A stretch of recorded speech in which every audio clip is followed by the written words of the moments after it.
Good evening, everybody. Welcome to members and to anyone viewing and other visitors. We start with our first item, which is apologies. Thank you, Chair. I have apologies from Councillor Mamjan. Thank you. Move to the minutes, please.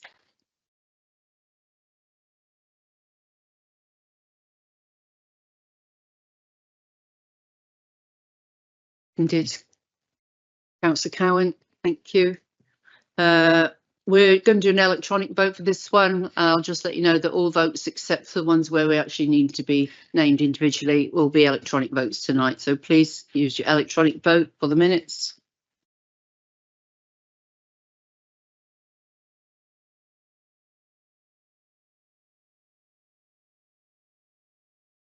Carried.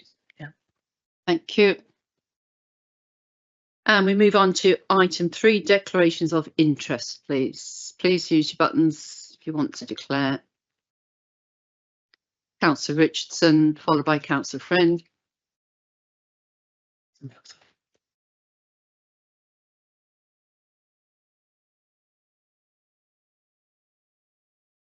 An OSI, as I have two sons who play for Dover Sharks and are members of Dover Rugby Club.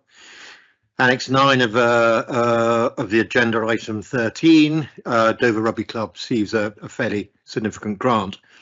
I've applied to the Monitoring Officer for dispensation, to which is agreed under section 33 of the Localism Act 2011 and paragraph 8 of Dover District Council's Kent Code of Conduct.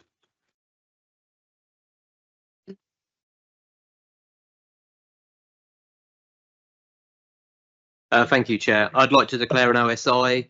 I am a trustee for the Dover and Deal Citizens Advice Bureau, and we are in receipt of a very generous grant, and that's for items 12 and 13.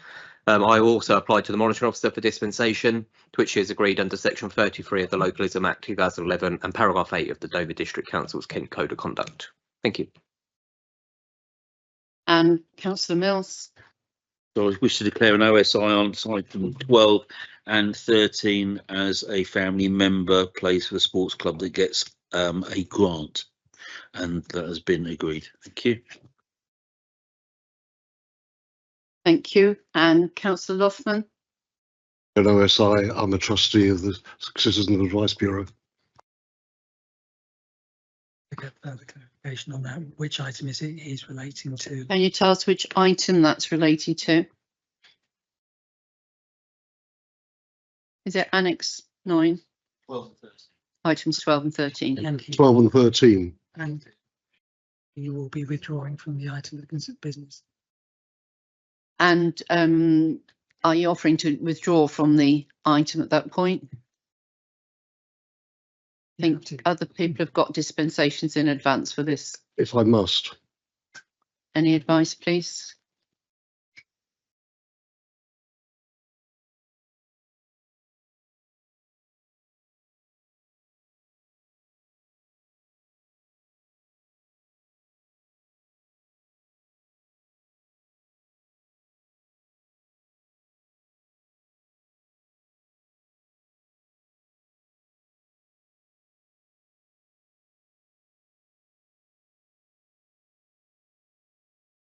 Thank you. We've had a quick chat with the monitoring officer here, and if you wish to have a dispensation, it has to be made in writing to the monitoring officer. Given that dispensations have been granted for others, if you wish to email the monitoring officer now and ask for that in writing, as long as that's granted before we get to that item of business, the dispensation will be in effect, but it does need to be in writing now.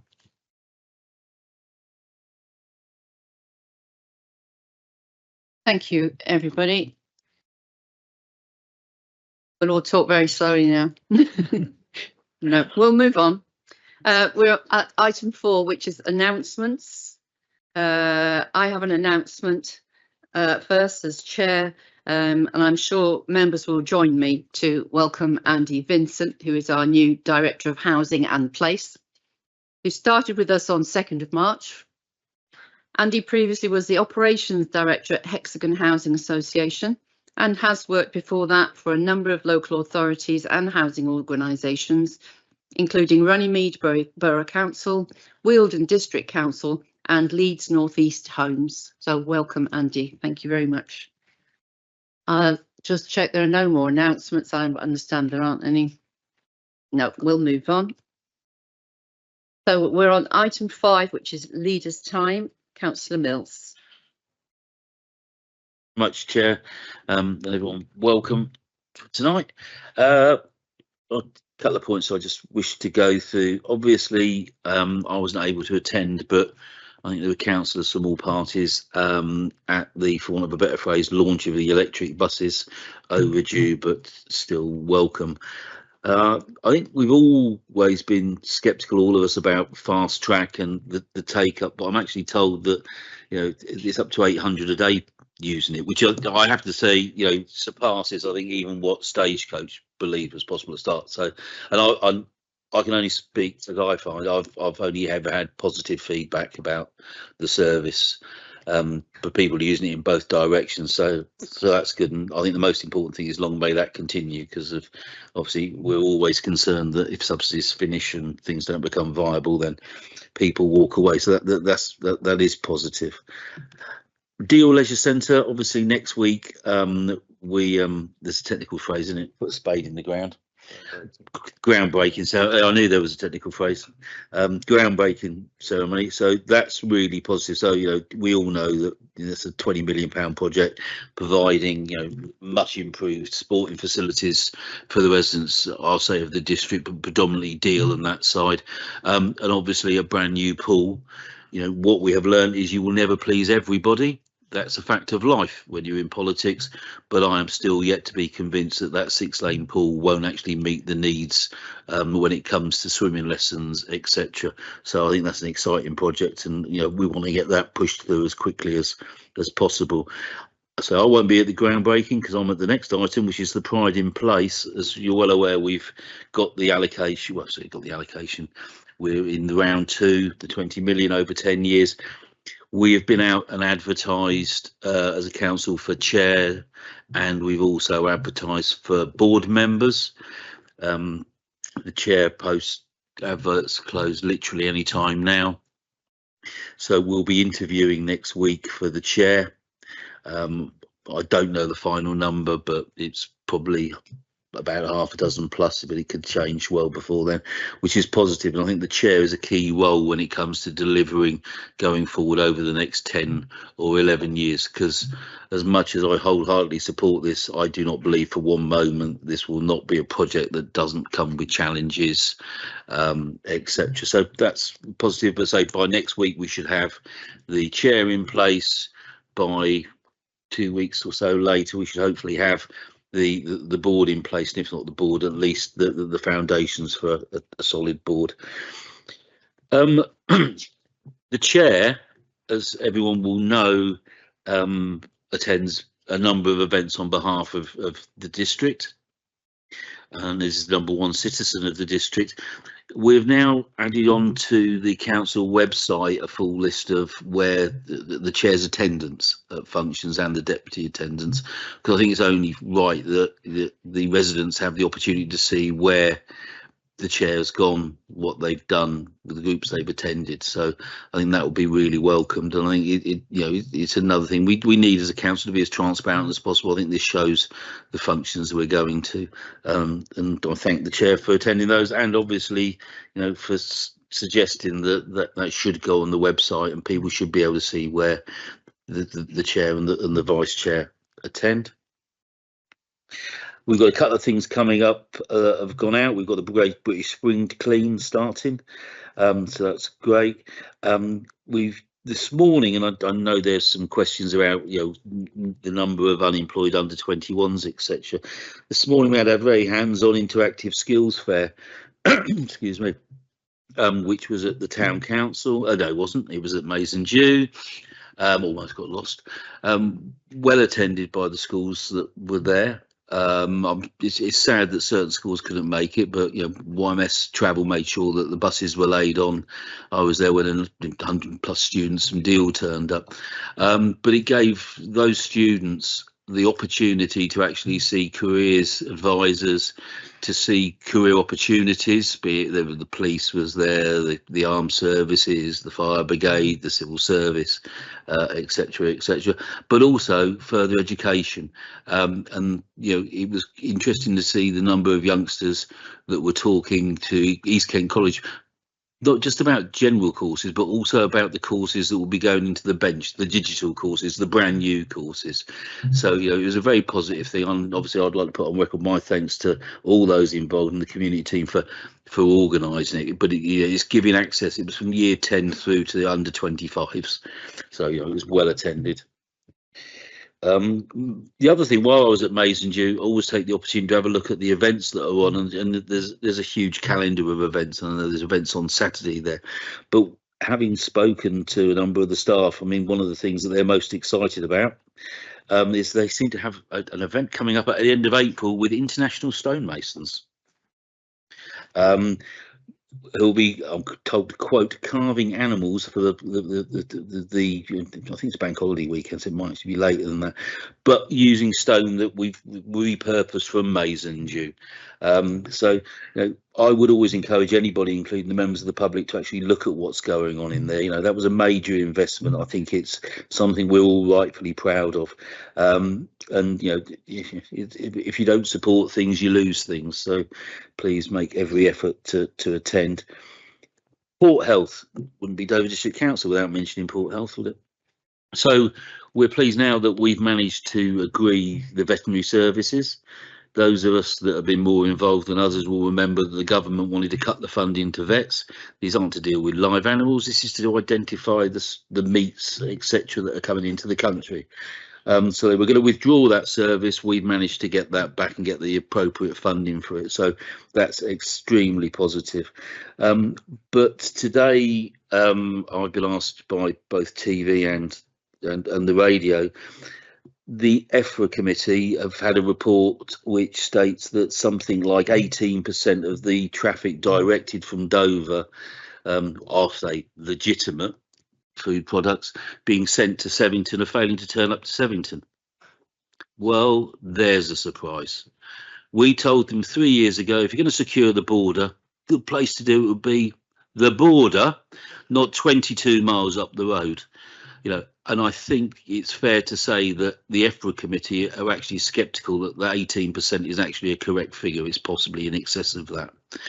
We need the government to step in and, as a matter of urgency, resolve this fiasco, which is now running on and on and on. Don't bang on about securing the border when you're allowing the biosecurity of the nation at risk because you are failing to secure the border. It's an absolute disgrace. And the 3.1 million we want, as I've always said, is a drop in the ocean compared to the €1 billion cost that Germany suffered from one case of I think it was foot and mouth in 2025. So this needs to be put in place as soon as possible. But I am not surprised that lorries are just driving past. And my limited experience in law enforcement tells me sometimes naughty people don't do as they're told. So I don't know why everybody is so shocked by it. And say we flagged this up yonks ago. Anyway, moving on to good news, EES. I understand from EES that the last update I had is there are, I don't know what the technical phrase is, so I'm not very good with new technology, glitches with the French system. My real concern is that, we have always said the last thing we want you to do is to bring this in anytime near Easter in Dover. You need to bring it in, trial it, live trial it, make sure that we've sorted out all the issues. I don't know when it's going to start. It should have started several years ago, but we haven't got that far. But until they can sort out the computers talking to themselves, to each other, we're not going to be moving forward on this one. And finally, the towns of culture. I am well aware that there will be bids put in by town councils in this district, which we have said we would hopefully be providing support for should they want it going forward. But this is an opportunity again to put the well, if not more than one of the towns of this district on the map, because I think we've got so much to offer, and far too often we reap negative publicity rather than the positive stuff we should have. Thank you.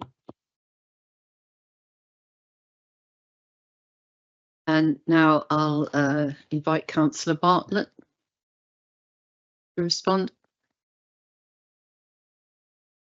Thank you, Chairman. I'd just like to echo what you mentioned at the beginning under announcements, and on behalf of the Conservative side, very much welcome Andy Vincent here at Dover. I was very delighted and honoured to be on the interviewing panel, and I'm sure we definitely made the right choice, so welcome. Thank you, Councillor Mills, for your update. I'll just touch on some of the things that you mentioned in your leader's time. Councillor Bates and ward members Councillor Back and Knight went to the electric bus launch. I didn't get an invite, but I thought 3 Conservative members there was absolutely fine. You know, that was really good. And it was good to get the feedback from them. And I'm very pleased to hear that it is working really well. I have been invited, however, to the groundbreaking ceremony, so I'm really looking forward to coming down to that. So I will be there. And I'm sure we all hope that the project will be a project that is on time and on budget, very much like the centre here at Whitfield, which is so well used by everybody, isn't it? So we are very fortunate and lucky, I think, to have 2 leisure centres in our district when some authorities around us haven't got one at all. So that's great to see. You touched on Pride in Place. I was going to mention that, and I'm glad that there's been a good bit of interest. I thought there probably would. Just wonder whether you, I mean, this is being run obviously by the government, and I just wonder whether you've had any opportunity to discuss things further with the MP, Mike Tapp. Are you having regular meetings with him, and how is that progressing? Pleased that the chairman, as always, is in attendance at a lot of functions. So it'd be good to see where you are, because I don't, want to see. I don't have to keep asking you all the time, Chairman, where you are. So it'd be good so everybody can have a look and see those, because I always felt that some of the events that you invited to, we haven't been to so much. But maybe I'm totally wrong, and we'll see, how and where you've been. So that'd be interesting to see. Thank you. Yep, Great British Spring Clean. I always take part in that, so it's good to see that the community team and the environmental team would be out and about with that.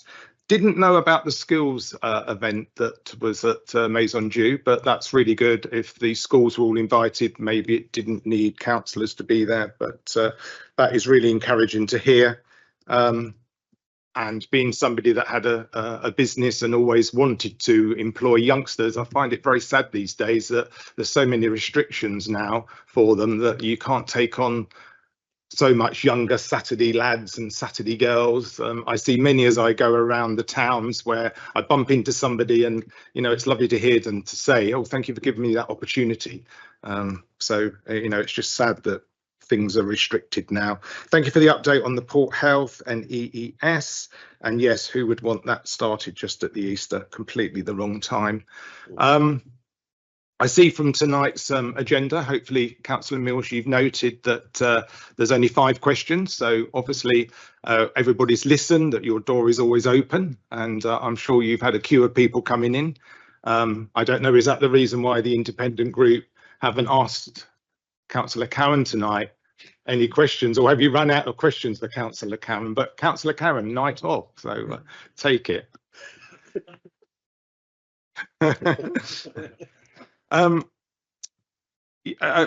Councillor Mills, any updates to ask you on the LGR?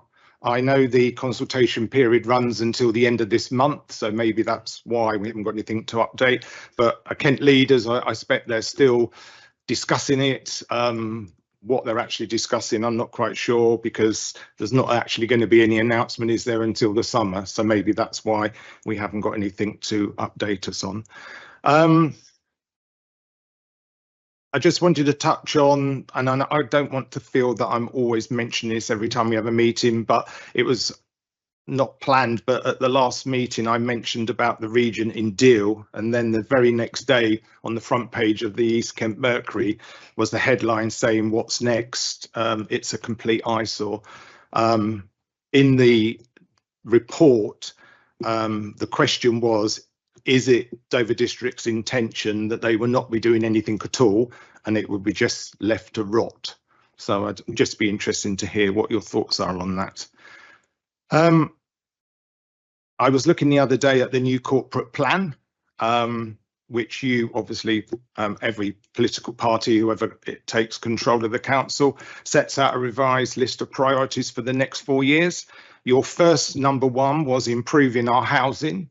And I quote that you said, we want to improve the quality of our housing and build new council houses for rent. I just wanted to ask how you would rate your progress on this. The second thing was growing our economy. It'd be interesting as well to hear how you feel that is proceeding as well, Councillor Mills. And lastly, Chairman, I just wanted to touch on a Facebook page that I was shared from Councillor Powell, who informs me that you still have been not a Labour member, still an independent, that you were looking forward though to taking back the vice chairman role here at the council. So we're all anticipation for the next item on the agenda if there's going to be an announcement. Thank you, Chairman. Thank you. I'll call on Councillor Pout, and then I'll have an update for you on item 3, declarations of interest after that. Thank you. Thank you, Chair. I think the Conservatives used up all the allocation of questions, so we didn't quite get there. And also I wasn't Vice Chair, I was Deputy Leader, but I will get to there in the end. Yeah, fine. So get ready for the end. On Port Health, I think it's just worth noting that the report states that there were 8% drive-bys, the lorries that don't make it to Sevington in August 25, and that increased to 18% in November 2025. So I imagine by now that's much higher. So I share the scepticism at these numbers, and I think, yeah, we were all right that the whole plan was mad. But anyway. I know we're going to debate the budget much later on, but I was contacted by a resident in Elsham about garages, and they did make contact with a cabinet member. I note that last year it was assumed the increase in income from garages was £50,000, but this hasn't been achieved. The MTFP for 26-27 says that there's going to be a decrease in projected income. I think there was supposed to be a review. I wonder if this has happened.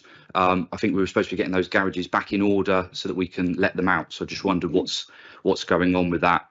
I hope you've all had a chance to watch Dirty Business on Channel 4. I think it's really important that we keep the issues with certain stakeholders front and centre. I'd hope to see maybe a local face on there, but maybe they didn't get asked to be cast in that. But it will be something that we look forward to, those stakeholders returning to scrutiny, and we get to ask them some more questions in the near future. It was mentioned previously that sadly no one is championing local bus routes anymore. So I've reached out to Joel Mitchell from Stagecoach South East, and I'll be meeting with him very shortly in March. So I'd be happy to take feedback from any members who would like me to raise any routes that they feel are socially valuable. I'm happy to discuss with Joel about how maybe we can bring those back into existence, because it's really important that we champion those local bus routes, and I'm happy to take that up on behalf of the council. Good to see more questions coming up about Betshanger Park. I was grateful to visit the team along with Councillor Mills and hear from the various groups that would certainly suffer should the site close. Councillor Bartlett mentioned last time that he thought I was a deputy leader. Maybe he's psychic or some sort of mystic Meg, because strangely on the 28th of January, last council meeting, the Labour Party met to hear about my expulsion appeal. On the 2nd of February, Labour informed me that my expulsion had been overturned. Turns out, as I said over and over again, I hadn't done anything wrong. And the complaint that was made against me was, in my view, vexatious, malicious. If we recall, that was by the MP for Dover and Deal. I assume now then I will be reinstated as the deputy leader, because if you recall, I was removed because I'd done something wrong. Again, I reinstated over and over again that I hadn't done anything wrong. So Councillor Mills, I'm interested, just as Councillor Bartlett is, under item 6, I assume I'll be reinstated as the deputy leader. I've been messaged by lots of Labour councillors who seem to want that to happen as well. So I'm hoping that that's going to happen. Strangely, on the 3rd of February, less than 24 hours after, I was again suspended from the Labour Party because I was part of Your Party Facebook group, if you're interested, whilst I was not a Labour member. Clearly, the Labour Party doesn't like me. It's clearly personal, but that's okay. I will move on. Anyway, I'm looking forward to getting back to the job at hand. Looking forward to coming back as the deputy leader. I've always maintained I've done a good job. I've done nothing wrong. And so I look forward to carrying on doing a great job that I've always done. And that's it. Thank you very much, Chair. Councillor Pout. I'll just update you briefly that the dispensation has been granted for Councillor Loughman in terms of declaration of interest, and I'll now invite Councillor Mills to respond. Thank you very much, and thanks for the contributions from the leaders of the independent group and the Conservative group. Yeah, I'm pleased you're going to the groundbreaking ceremony. I did see the invite list, and you're right, it is financially challenging times to deliver something like that, which is why we need to be exceptionally prudent about the budgets, etc. We know we're coming on to budgets later, because as I say, it is exceptionally challenging. But the important thing is that, you know, this council is delivering another sporting facility, and you're quite right, when some districts get nothing at all, so that is positive. Bus launch, so I don't know, I didn't get involved in who gets to that. You know, I'm pleased it was well attended because it was cancelled at least twice to my knowledge. So moving forward, Pride in Place, I've not met with the MP over it. I understand the officers have spoken to the MP regarding it. My view, though, is that the most important aspect of Pride in Place is the bottom up, not the top down. It's the involvement of the communities in delivering for the communities, ensuring that there's sustainability, and to ensure that there are improvements, not just for the 10 years of the funding, but for the 20, the 30 and the 40 years going forward. Because if it all just stops in year, we'll say 12, because it takes 2 years to build up, that doesn't help the future generations coming through on that. Yes, my door is always open, and I'm, yeah, there's been a rush from your members to come and ask me questions, to save them asking them at a council meeting, but say, and you know, it's open to yourself as well. Anytime you want to come along, always happy. Cup of tea, cup of coffee, bit of advice. Local government reform, you're right. I mean, at the end of the day, we're now in the consultation period. You know, each council or group of councils are now ploughing their own furrow, none more so than KCC, who I'm, you know, telling us that 1 is a beautiful number. I'm not sure that actually that will necessarily wash with a majority of the people, but you know, my view would be the sooner we get a decision from the government, then we can then all sit down and move on for the next thing. Because whatever happens, we know it's going to be challenging. There is nothing simple when it comes to local government reform. But I was slightly concerned to hear that the government U-turn, made a few of them, on elections means that we'll go to council elections next May. Strange, because we haven't actually councilled ours next May, so I'm not sure how, you know, certain groups need to get 32 councillors ready for an election that's now going to be on that was never off. But the most important thing is next May, should it all go to plan, the election, and the important election, will be for the unitary authority. So there will be an election next May. You know, they won't need 32, but I wouldn't necessarily expect KCC councillors to be able to add up and get to the figures that they need. But, you know, there will be some form of election next year. Anyway, regarding the region, I'm due to have I know I've got a blank space in my calendar this week to meet with the, I'll say, Reopen the Region group. I'm not sure, I'm going to be honest, I'm not sure whether they're actually confirmed yet, but I know we blanked it out so I can sit down with them. I've not had any approaches. We had no approaches about selling the land, no formal approaches about that. So, you know, we are still in a bit of a state of limbo regarding it, but I would be one of the first to say that it is becoming an eyesore in a very visible place within the district. On the corporate plan, how are we doing with housing? It's challenging, but I think we're doing all right. And I think the important thing is not just the numbers, but the numbers that are in the pipeline. I mean, someone said to me, you're not going to deliver. You don't set an ambitious target. You don't deliver diddly squat in life. Now, I think in your manifesto, it was in round figures 0, whereas at least we set a target that we'll be held to account on. And I don't think there's anything wrong in politics for being held to account, because, as I said, you put a roof over someone's head, you change that person's life forever. So I think we have a responsibility to do as much as we can to deliver the housing that is well overdue in this district, and it is in such great demand. You know the challenges that temporary housing is putting on our budget, and it's not just us, it's every district council throughout the country. So, you know, we've got to deliver housing for those that are in desperate need of having that roof over their heads, so we can change lives. Sorry, yeah. Growing the economy, well, I still think we're doing not too bad in the areas we have some control.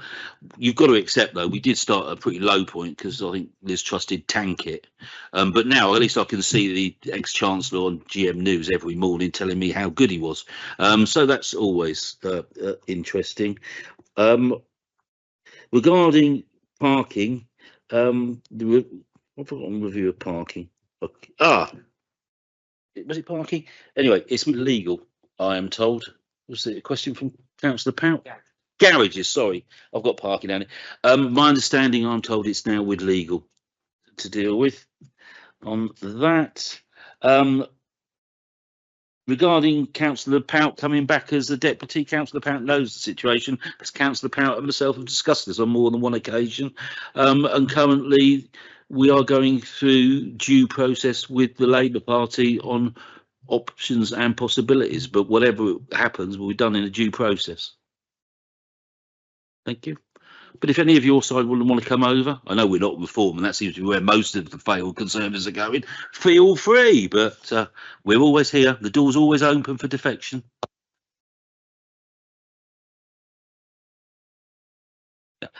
Happy is a relative term. We move to item 6, please. Seat allocation and group appointments.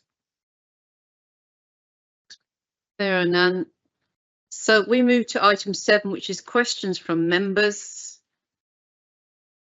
And just a reminder, the person bringing the question doesn't have to read out the question. You can move as per the papers, but of course, if there are people watching, they might find it helpful to know what the question is. Entirely up to the member to choose. Please, let's take the first question, which is Councillor Richardson. Question is to Councillor Lynn Bright, portfolio holder for community and corporate property. Towards the end of last year, approximately 1 kilometre of publicly owned land at Wellington Parade, owned by Dover District Council and managed in partnership with White Cliffs Countryside Partnership, was subject to an extensive disturbance by heavy machinery, resulting in the destruction of established vegetation and harm to wildlife habitat. Given the Council's duty to protect public land and environmental assets, can the portfolio holder set out clearly why this activity was not prevented, what formal action the Council has taken since the damage occurred, what enforceable measures are now being implemented to prevent any reoccurrence, and whether the Council is pursuing full financial recovery from those responsible, including the cost of remediation and any associated legal or officers' time. Thank you. Thanks for the question, Councillor Richardson. Parks and Open Spaces has investigated this unauthorised removal of a narrow strip of vegetation alongside Wellington Parade and continues to work with the relevant parties. We're confident there will be no recurrence. The vegetation which was removed outside bird nesting season was largely composed of Alexanders and brambles and will therefore regenerate rapidly without any need for interventions. There are no additional costs incurred by the council to regenerate the habitat, therefore no cost of remediation. Officers already engage with the relevant parties to promote the Kingsdown and Warmer local wildlife site without seeking compensation, and we continue to manage the site according to the plan that was adopted by DDC's Cabinet in October 2024. This includes organisation of monthly volunteer tasks, which attract an average of 8 attendees. The last task was held on Thursday, the 19th of February, and was attended by 6 volunteers. Would you like to follow up, Councillor Richardson?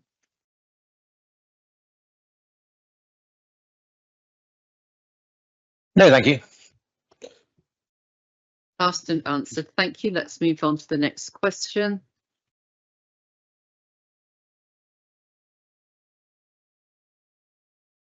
Thank you, Chair. This councillor is also to Councillor Lynn Wright, portfolio holder for community and corporate property. Please can you confirm the current number of unemployed residents under the age of 21 in the Dover district and provide the most recent available data source? In addition, how does this figure compare to the position 12 months ago, please? Thanks, Councillor Beanie. The Office for National Statistics doesn't publish unemployment figures specifically for residents under 21 in the district. Kent County Council unemployment and benefits data for January 2026, which was actually published on the 17th of February, states that in Dover district, youth unemployment 18 to 24-year-olds was 570, which is 7.9%. The number change since last year was an increase, was an increase of 50, which is plus 9.6%.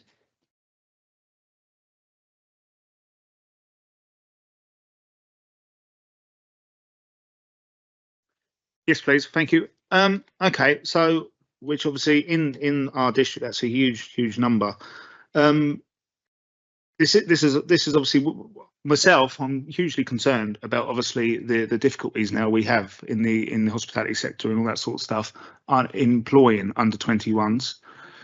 Do you feel that we can do something, or yourself can do something moving forward to basically, I feel that the under 21s are being outpriced, and obviously when you can employ people over 21 with more experience and that sort of stuff, the employment sector is always going to go for that avenue.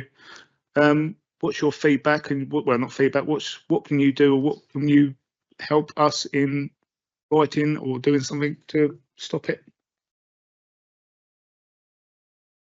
Not really sure what you're asking.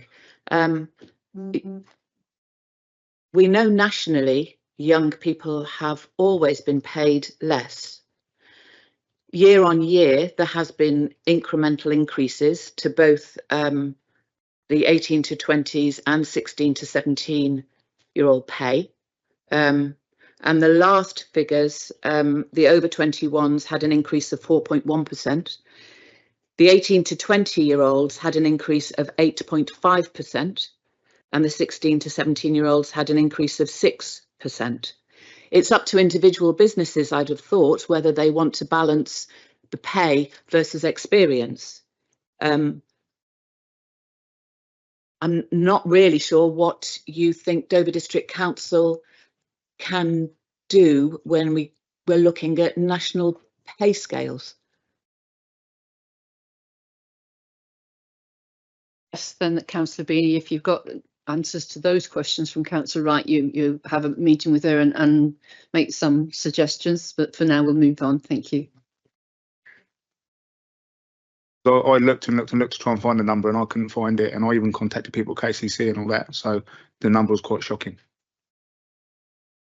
Finding those numbers, and the officers obviously are supporting. I think we'll move on, but feel free to continue this conversation outside of the meeting. Thank you. We'll go to the next question, please. It's me again. This is to Councillor Nee, Portfolio Holder for Finance, Governance and Climate Change. Dover District Council currently have a number of job vacancies advertised. Please can you confirm the number of vacancies currently open, the number of applications received for each role, whether suitable candidates have been identified and whether any applicants are under the age of 21? Does the council have any targeted approach to encourage applications from local young people? Thank you, Councillor Beanie. It's a very interesting question, partly because it's not my portfolio, and also because elements of it bleed over into the question you've just asked. So the number of vacancies currently open as of 2nd of March, we have 15 vacancies. So the number of applications received for each role, and this doesn't accurately reflect the total number of applications because the roles are advertised and they're at different stages in the recruitment cycle, which I'm sure you'll appreciate. So an accountant in systems, where it ends on the 6th of April, we have no applicants. A senior accountant ending the 3rd of April, we have no applicants. A casual food and beverage assistant ending the 16th of March, we have no applicants. Civic chauffeur and attendant ending on the 28th of March, we have 2 applicants. Domestic abuse officer ending on the 4th of March, 99 applicants. An estates officer ending 12th of March, 0 applicants. Environmental and Public Protection Management ending 19th of March, no applicants. Housing Officer for Tenancy Management ending on the 11th of March, 5 applicants. Maintenance Inspector ending the 6th of April, 9 applicants. Senior Housing Officer for Estates ending the 11th of March, 1 applicant. A Senior Housing Officer for Tenancy Support ending on the 11th of the 3rd, 2 applicants. A Senior Policy Planner ending on the 2nd of the 3rd, so that's gone, 2 applicants. We also have recorded the Pride in Place board members ending on the 13th of the 3rd, and we estimate there will be 7 applications there. And for the chair for Pride in Place ending on the 5th of March, we estimate there's 5 because we don't actually keep that data. So whether suitable applicants have been identified, all managers are responsible for reviewing applications to create a shortlist for interview and, if appropriate, making an appointment. The process can only begin once the closing date has passed. So it's therefore not possible to determine applicant success based solely on applications received to date. I think this is where it bleeds over to your previous question about whether applicants are under the age of 21. As a council, we do not require applicants to disclose their age. And this is because the approach helps safeguard against unconscious bias and ensures recruitment decisions remain fair, objective and consistent with equal opportunity principles. You ask whether the council has a targeted approach to encourage applications from local young people, which again is part of your previous question. And I can say that our head of HR is currently reviewing all recruitment procedures, looking at the latest research on how we can remove barriers from job adverts and processes so that we attract more local people with lived experience, more neurodivergent and Gen Z candidates as well. A good example of the impact this is already having is the domestic abuse officer role, which has attracted the 99 applications stated, and 67% of those are from within the Dover district. We also take a very proactive approach to encouraging young people to apply. We run youth-focused employability events, including dedicated youth jobs fairs with local schools, and this month we're both at the Maison Dieu Youth Careers Fair and East Kent College Careers Fair. We promote opportunities directly to schools. We offered structured work experience support T-level placements. We use government funded schemes where possible and provide volunteering roles that help young people gain skills and confidence. We also offer casual roles that give young people safe and flexible entry into work, and we prioritise apprenticeships, typically having 3 to 5 apprentices at any one time, alongside transferring our apprenticeship levy to local employers to boost entry-level opportunities. And finally, we're gathering insight directly from Gen Z through pulse surveys at recruitment events to help shape our future recruitment strategy. So I hope that helps.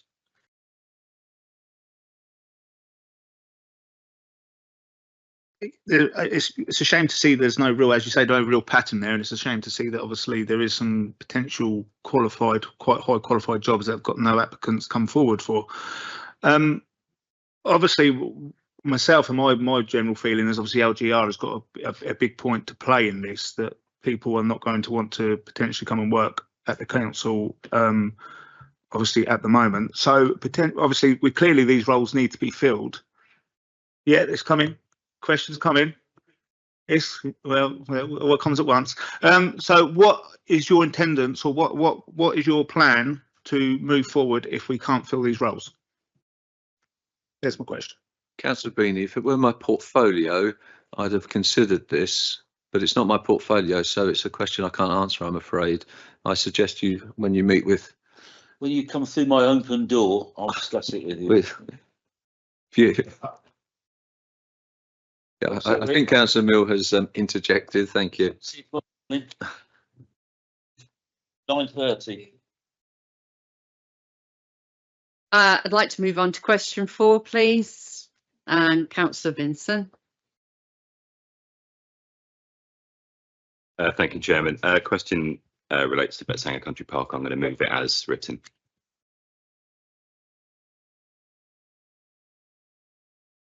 Country Park is not in the ownership or control of Dover Council, and decisions on access, investment, long-term management rests with the site's owners, not us. Was just saying what we already knew. However, we continue to maintain active and constructive dialogue with the owners, raising the issues highlighted in the previous motion, offering support where it falls within the council's remit. Engagement with the wider stakeholders is being led by the owners, and we remain available to assist with that. Finally, the owners have been invited to the forthcoming scrutiny committee meeting, where members will receive a direct update from Betsanger Park on their progress, future plans and requirements, and any formal planning application submitted to the council will of course go through the normal process. I have, and as Councillor Pouts said, we met with a number of organisations that operate out of there. I've also met with the Mining Museum and also with another company that operate out of there regarding their concerns, and fed those back to, I'll say, Betsanger Park. We've also officers have met with the management team at Betsanger Park, and I believe that Betsanger Park management team have also met with Partnership One to see what could possibly be done in that area, but they've not come back to me. That's a matter for them at this stage. If I may, thank you, Chairman. Grateful to the leader for that update. After our last council meeting, I wrote to the leader several times asking whether or not we could join any subsequent meetings, following up on the invitation that he'd kindly extended on the 28th of January. Sadly, no response was received to those emails until after the next meeting had actually happened. On the 6th of February, the leader wrote to us to say that he would be organising a follow-up with officers about business rates at Betsanger Country Park, and that he'd be happy to invite my colleague Councillor Bartlett along once that had been organised. But to date, no invitation to that meeting's been received. So can I ask when that meeting will be scheduled, and can we be invited along, please? Certainly. I mean, I'm well aware that Betsanger Park management have met with Partnership One. I wasn't present at it. I don't think it's right for councillors to be present when private companies are talking to whatever. I don't know what the outcome of that is. I'm more than happy to speak to them to see if they've made any progress and to invite Councillor Bartlett along. But say they've not spoken to me, the management team at Betsanger, since they met with Partnership One regarding it. I know that meeting took place. Move to question 5, which is from Councillor Bates, please. Thank you, Chair. My question is to Councillor Nee again, portfolio holder for finance, governance, climate change and environment.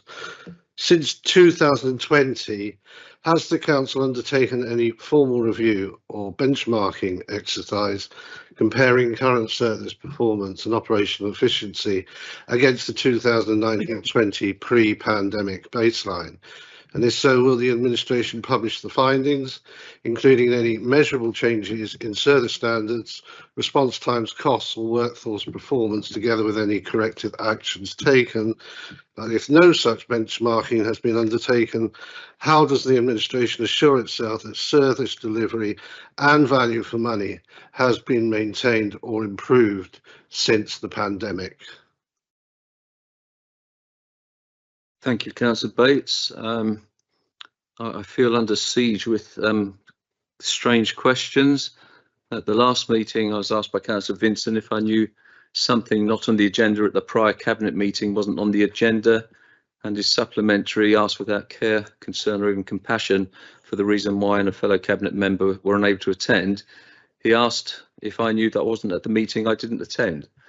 So I've got another question, and I'm sorry to say, Councillor Bates, the answer is no, because as much as we looked, the council did not use 2019 to 20 as a distinct baseline year for benchmarking. Therefore, we cannot specifically measure against it.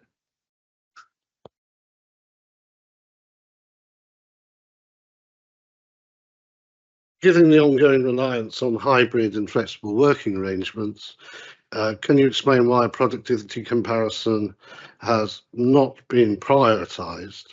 Will you commit to commissioning one so that the current arrangements can be properly scrutinised? Thank you. I'm prepared to answer that. Because of the question, I looked into it with a serious view. And we benchmark against different organisational structures, but they're not the same as us. We benchmark against service delivery models that aren't exactly the same as us. And we take into account our local demographics. We are a low tax authority delivering comparable services with our neighbouring districts. And that demonstrates clear value for money if we're delivering effectively at a lower cost. In 2024, we introduced a continuous improvement drive, and that looks at service and process level reviews. And what that does, it compares against previous performances and it benchmarks against external data sources. And that includes national and obviously statutory data sets. We also compare and contrast in these reviews against other local authorities. And we do process mapping and efficiency reviews as part of it. We do internal peer comparisons and efficiency reviews. The two completed so far are parking and complaints, both of which have turned out to be exceptionally successful in terms of turning around the service and making them more efficient. The DDC heads of service and senior managers all sit at Kent-wide professional groups, and that enables sharing best practice and identify opportunities for learning and improvement. So I'm content, particularly since we introduced the mapping of the services that we offer and doing the reviews for them, that we are improving. The benchmark against which we're improving is unknown because there is none, but there is an improvement to be seen. The questions. I'd like to move to the next item, which is motions. And the first motion is from Councillor Beanie. Thank you, Chair. I'll take the motion as read. I'd like to sort of introduce this motion. So obviously, when this motion was first written, we hadn't actually had a full settlement figure from the government. Obviously, we have had that now. But putting that aside, I still don't see what the harm we can do in writing to the Secretary of State. For us to be entitled to this money, we have to put up council tax to pretty much the cap each year on year. We still have a lot of uncertainty in our district at the moment. Obviously, we only need to lose several big business rate payers, DEFRA to potentially change the way they do their funding or how we get funded from that. And then we could potentially be in some serious sort of financial challenges. So I feel that as a cross-party, really, this motion there's no harm in writing to Secretary of State to ask this if we can be on top of any funding changes or any changes that are going to happen in the future. So I'll open it to the room. Thank you, Chair. And Councillor Vincent in that order, please. Thank you, Chair. Oh, sorry. No. We'll move to Councillor Vincent, who may or may not want to second it. Yeah, I'm going to second it, and I'll reserve my right. I'm on tenterhooks waiting to hear what Councillor Nee is going to tell us.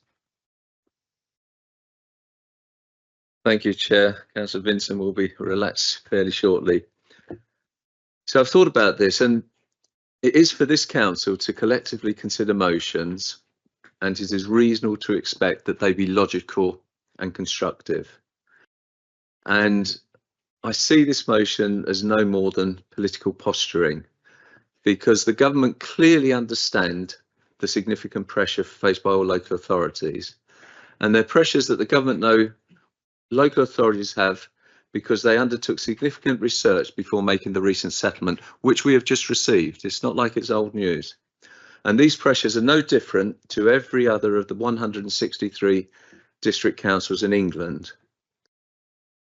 We have received the funding package, and it's much clearer than it has been for many years, particularly under the last government. And if you were to ask anyone from the town centre to the heart of Westminster if it's sufficient for us or for other district authorities, you know exactly what the answer will be. You also want us within your motion to write to the Secretary of State about the pressures facing coastal and district authorities. Now, that's a bit vague, as we have no indication of how many coastal authorities you believe should be included and what data you have that could be included. You request clarity on long-term funding beyond the current settlement period, but we've got local government review on the immediate horizon, and then all funding models will have to be redesigned. The current settlement extends to 2028 to 29, and that's beyond the prospective date for the unitary to be set up. LGR, we know it's coming, and it will require full and early engagement from Dover District Council for any proposed structural financial changes affecting this authority, and we don't need to write to government for them to understand that. You will see in the budget that we intend to increase the general fund smoothing reserve balance back up to 4 million to recognise LGR and future financing pressures. So we are aware, and I don't think anyone would disagree, that we're under pressure. So I'm looking for a clear objective and a predicted outcome. Otherwise, we're just stating what the obvious would be. And I'm not sure I know what you think passing this motion would achieve. I can't support it, I'm sorry. Councillor Nee, haven't got any other speakers at the moment, so we'll go to Councillor Vincent. Thank you, Chairman. I think, if I may, Councillor Nee is being a bit uncharitable here, because generally speaking in this chamber, I think we all recognise that the circumstances faced by our community are different to many others by virtue of the geography where we're located. We've heard this evening about EES, we've heard about Port Health. We know how difficult it is to travel to different health facilities. We've had dentists from NHS Kent in front of us telling us of the difficulty for recruiting down here because of people who are unwilling to move to the coast. And we know the challenges we face around deprivation and how acute they are in particular locations, hence the Pride in Place funding that we're seeing given to Buckland, the Tower Hamlets in Dover. So I can't accept the statement that the pressures here are no different than any other authorities in England, and I think in fact it's a bizarre statement to make for somebody who represents this district to basically say we're the same as everybody else. To say that the government clearly understands the pressures we're under, if they understand, then they are sadistic. because if you look at the difference between what was consulted on in the draft local government settlement and then what ended up being published as the final one, to suggest in any way that they understand the impact that that would have had on local authorities is absolute madness. We've ended up in the position where, by dint of the submission of a form on business rates, we've gone from having an £127,000 deficit in our draft budget to having a surplus in the one that we face tonight. And the movement is even more stark when you look at the, I think, is it either 647 or 847,000 pound change that the MHCLG team have decided that they would inflict upon us with no notice in the consultation on the draft settlement. But they then realised that that would completely skewer us, and so out of their munificence have decided to give us a corresponding grant that neatly matches the reduction in business rates income that we would face as a result of their algorithmical change up in Whitehall, because they've decided that the percentage split between us and KCC should differ. So I honestly am baffled by the view that everything is fine. Irrespective of the politics, I think that we have a duty to stand up for our community and make the case to government about the needs here in Dover and why we need a settlement that properly reflects the demands that we have locally. It's not difficult to find studies that show how the local demands are different. We all know from experience, for those of us who live in the district and actually listen to our residents, but you can go to the House of Commons Library and find a 2022 report on the future of coastal communities. That will set it out. You could maybe take a trip up to Thanet and speak to Polly Billington, the Labour MP up there, who chairs the APPG on coastal communities, and ask her why she thinks that that organisation should even exist if there isn't something specific about coastal communities that means we're a bit different. So I have to say, whether the wording is clumsy, whether the timing of its publication clashes with a local government settlement, I am foursquare behind Councillor Beanie making the case that we should be agitating with government for the best possible settlement here in Dover.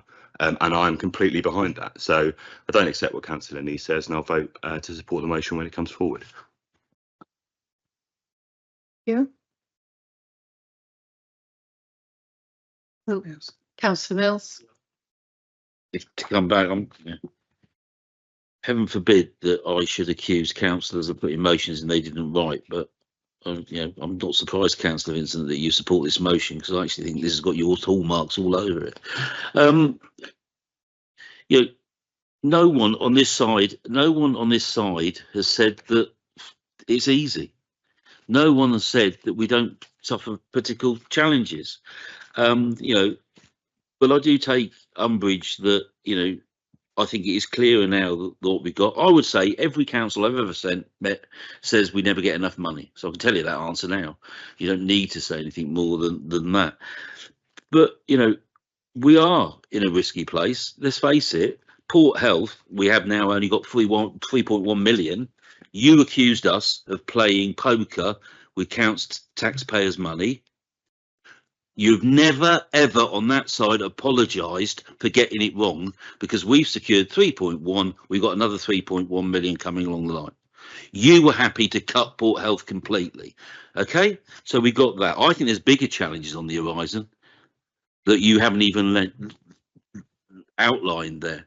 But I'll come back to those another place. If you're going to quote about pride in place, please get the wards right. St Madigan's, Buckland, not Tower Hamlets, but hey ho. And Councillor Beanie is quite right. The settlement is always based on an assumption that every council raises council tax to the limit below having to have a referendum on it. But what we've got to remember also here, that the actual amount, and I think Councillor Nee has said it, we're a low tax paying authority. I think we make up about 9% of the tax bill. So we now actually contribute less to us as a council than we do to the Police and Crime Commissioner going forward. And the vast majority of that goes to KCC. So, it's a great motion. I'm not sure it'll achieve very much that we can't achieve anyway, and put pressure on. So, I just wonder whether it's just about being political for the sake of it, rather than at the end of the day trying to actually doing anything meaningful. So I'm not inclined to support this motion. Thank you. I'm going to suggest we move to the vote now. Electronic vote. Councillor Bean. Councillor Beanie, would you like to sum up before we vote? Move on. Thank you. No, we're happy to move on. I think everyone who wants to speak has spoken. Thank you. Please vote now.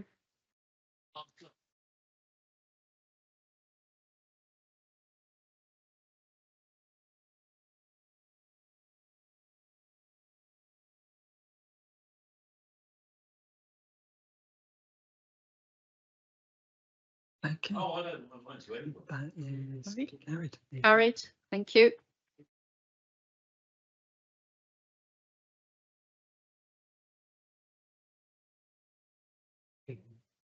We're going to move now to motion 2 from Councillor Bartlett.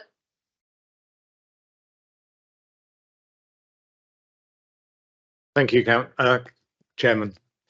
In the motion, I obviously state that, and clearly I understand completely that the roads are the responsibility of Kent County Council.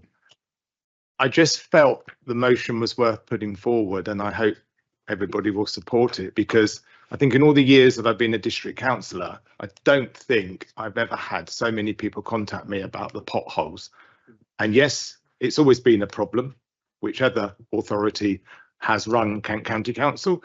Potholes happens all the time, but I just don't feel we've ever seen quite as many as we have now. And I just feel, for the sake of the residents, when they come up to me and say, can you do something about it? Yes, of course, I've contacted my Kent County councillor.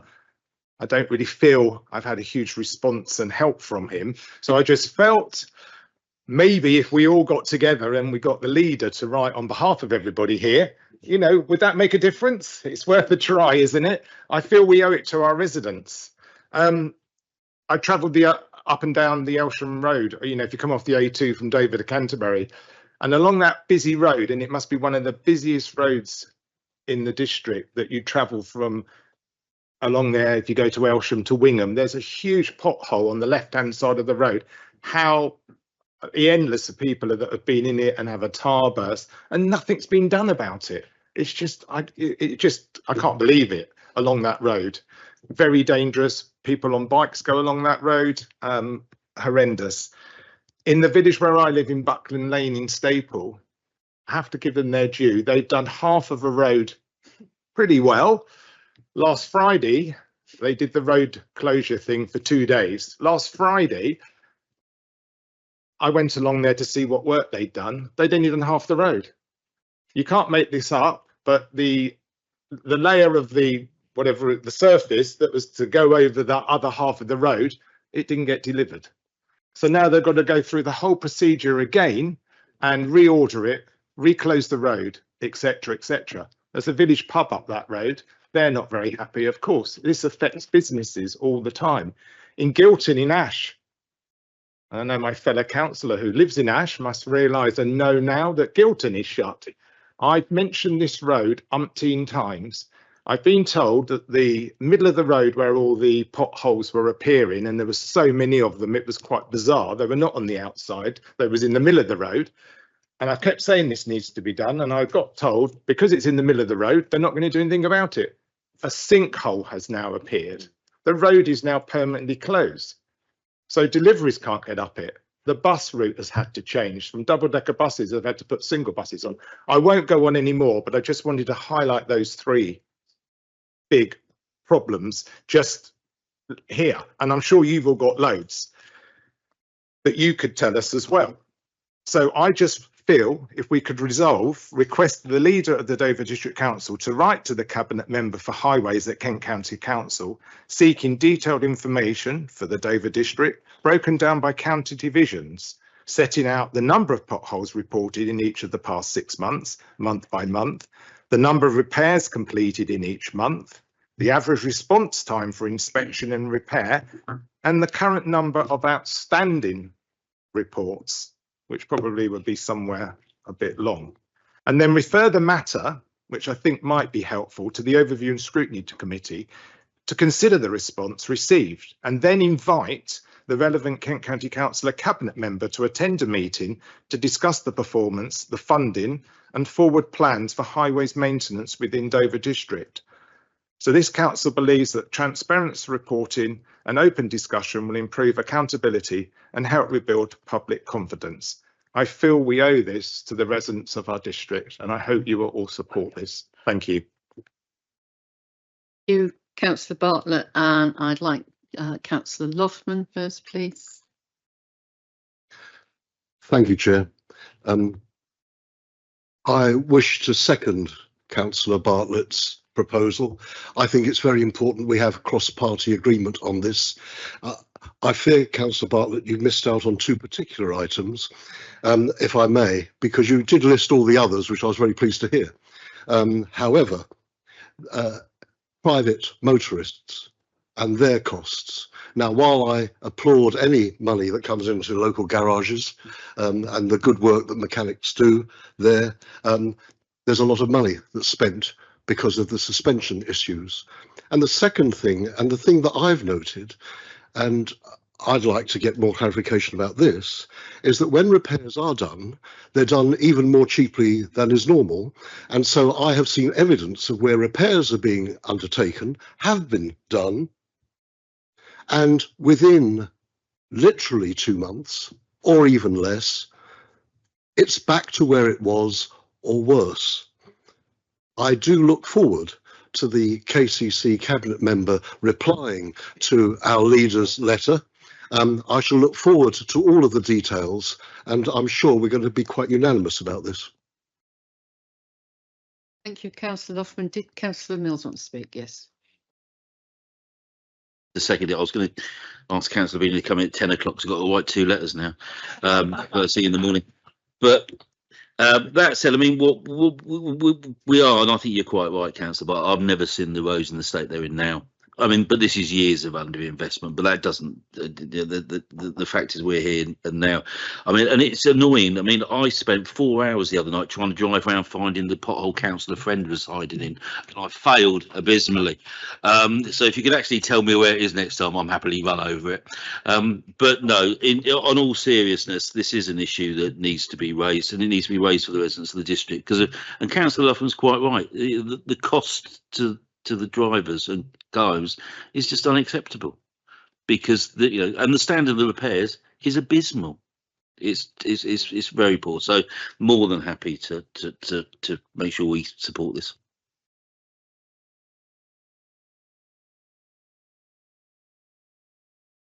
Yeah, thanks very much, Chair.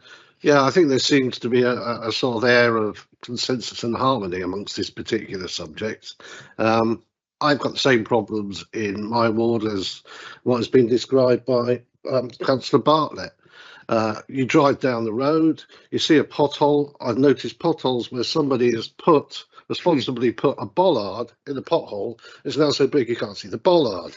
It's just getting totally ridiculous. And parish councillors naturally are getting frustrated because they are told by their divisional councillors that they've got to report it. They report it. A month later, it comes to the next parish council meeting, nothing's done. So then the next person they come to is me. No point going to the divisional councillor because they showed themselves to have only a subtle degree of competency. So one does have to then go to KCC yourselves and try and get some things moving. We've done other things in respect to this. We've looked at possibly using the Dover Joint Transport Advisory Board as a vehicle to try and sound this and bring it out into the public domain that we're concerned about it. Because the DJTAB does provide work lists and does monitor them. So it is an area which you can use. This month, we wrote to the chairperson and requested that it be put on the agenda. We have not received a response from them. The only response is they've moved the timing of the DJTAB from March now to the middle of April. Why? I don't know. Apparently they've got a meeting on and they feel there'll be so many officers taken off to come to the DJTAB they won't have the quorum. Don't really understand that. So I'm well in favour of this motion. I think everybody would appreciate it. Everyone would appreciate it if you could take that forward. Thank you. Councillor Richardson, please.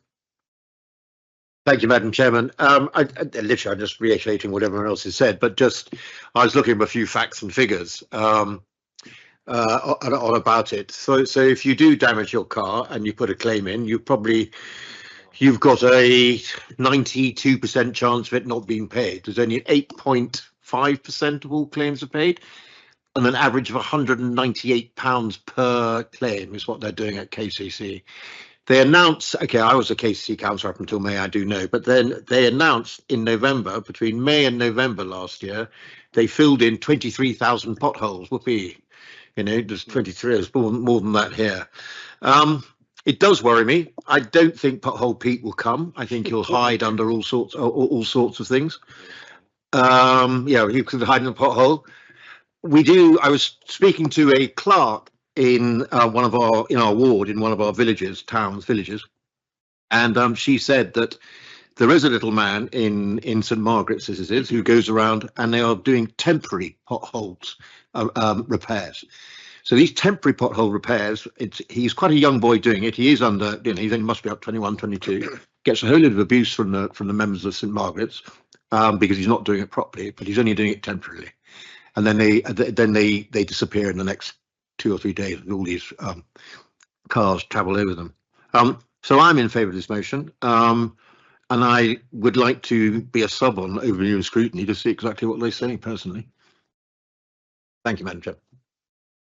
Councillor Vincent, followed by Councillor Nee and Councillor Back. Yeah, I mean, there's only I think 2 things that get residents as excited as potholes do. I think dog mess is one of them. But this is definitely out of buses. Yeah, I think it's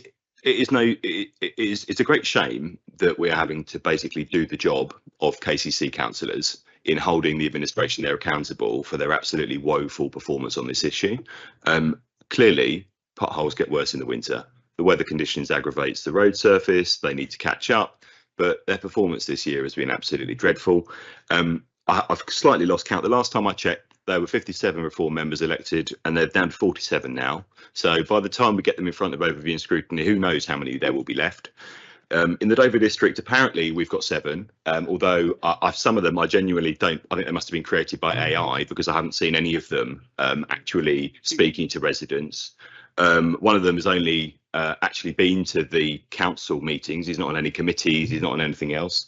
And I find that a bit odd, given that Reform seem not to have populated all of their committees at Kent County Council. So whatever he may have done wrong, I've no idea. The point I'm making, I suppose, is that I've absolutely no confidence that the cult of reform that exists around the leader at KCC has any backbone at all, barring a few notable exceptions, half of whom have been thrown out of their party, to try and hold the administration accountable. And that's the responsibility of all of us as councillors, whether or not we're in the controlling group or not, to speak truth to power and stand up for our residents. So if they're not going to do it, then I think we should. And I think there might be a queue outside Democratic Services asking to be on the committee that holds them in front of it to ask them what's going on. Thank you. Chair, I'm wondering whether as a council we should write to the authors of the Highway Code to amend it from always drive on the left of the road to drive on what's left of the road. That's it. Councillor Bax next. Thank you, Chairman. Well, somebody has to sign this poor work off for payment, and maybe we should be holding them to account. That it's obviously somebody in the background somewhere who doesn't actually go out and look at the roads, so they should be held to account.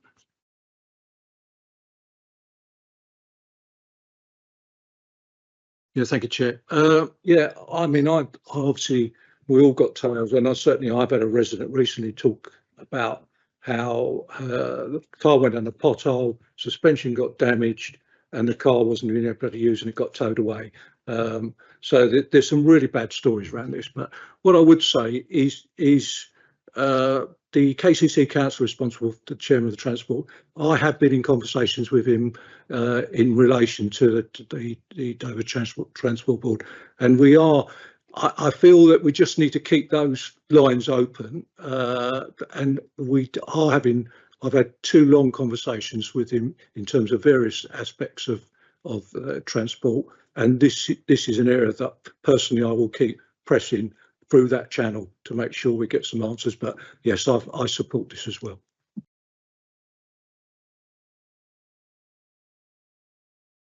Yeah, I'm good. Yeah.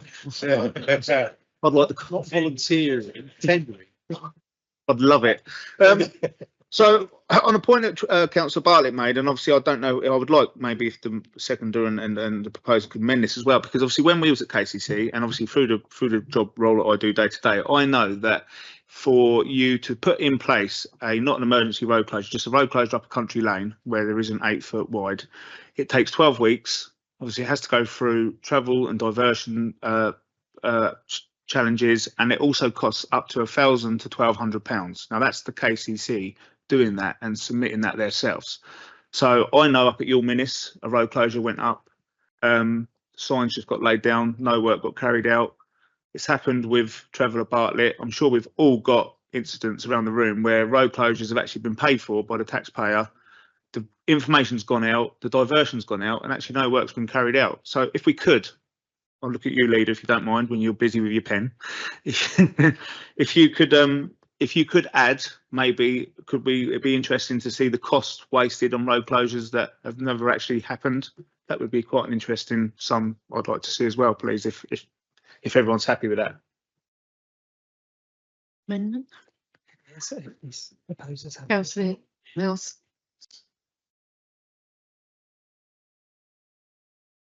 Can we just have a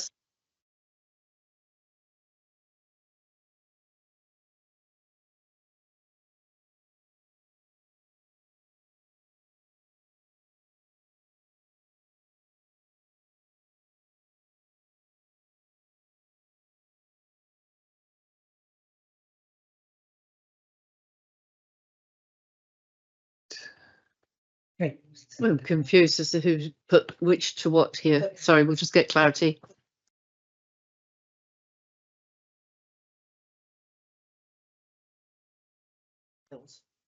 No, No. It was Councillor Barrett. I didn't catch it. Loughman So for the Councillor original, Loughman's happened to accept that, then we don't have to vote. and then Councillor Beanie put the amendment, and Councillor Bartlett and Councillor Loughman have to approve that amendment. Is that right? Yes. So Councillor Bartlett and Loughman need to accept, and we don't need to vote on it. Right. And are you nodding, Councillor Loughman, that you accept the amendment? Yes. Right. So we're voting on the amended motion then. Is that right? Yeah. Okay. With that friendly amendment. So can we vote now, please?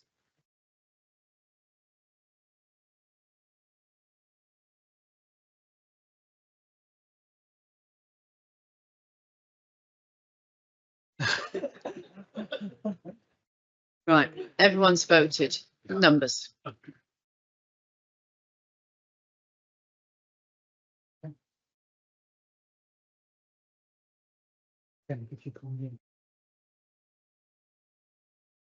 We're just getting the numbers for that vote. Thank you. That was carried unanimously. The reason we're announcing that is that we've had feedback that some people at home can't see the actual vote counts. So we are looking to announce the votes where we have an electronic vote for a motion so that everybody's clear. So that was carried unanimously. So I don't need to do a breakdown of that one. Thank you. Thank you, councillors. We'll move on to item 9 now, which is making the Landon Neighbourhood Development Plan 2023 to 2040. Carly. And we ask for Carly to speak first. Thank you, Chair. Good evening. Langdon Parish Council have been working very hard and have produced a neighbour plan for their parish. This plan was subject to public consultation and an independent examination, the results of which were reported to Cabinet in December, where it was recommended that Council agree the examiner's modifications and that the plan met all basic conditions and could proceed to referendum. The local referendum was held by the elections team on the 19th of February, and the result was positive with 103 votes in favour and 16 against. Regulations require a neighbourhood plan to be made, which means adopted, where the referendum result is over 50% in favour, and that has to be done within 8 weeks of the referendum. Therefore, based on those results, this report is recommending that Council make the Langdon Neighbourhood Development Plan, shown at Appendix 1, and the supporting design guide at Appendix 2 as part of the Council's development plan to be used to determine planning applications in Langdon Parish alongside the other development plan documents. Thank you. And I invite Councillor Richardson to speak. Thank you very much, Madam Chairman. As the ward member, I'd like to take this opportunity to formally congratulate Langdon Parish Council on their tremendous achievement of completing their neighbourhood plan. This has been nearly 5 years of sustained effort involving careful research, community engagement, consultation, drafting, revising and navigating the statutory processes that these plans require.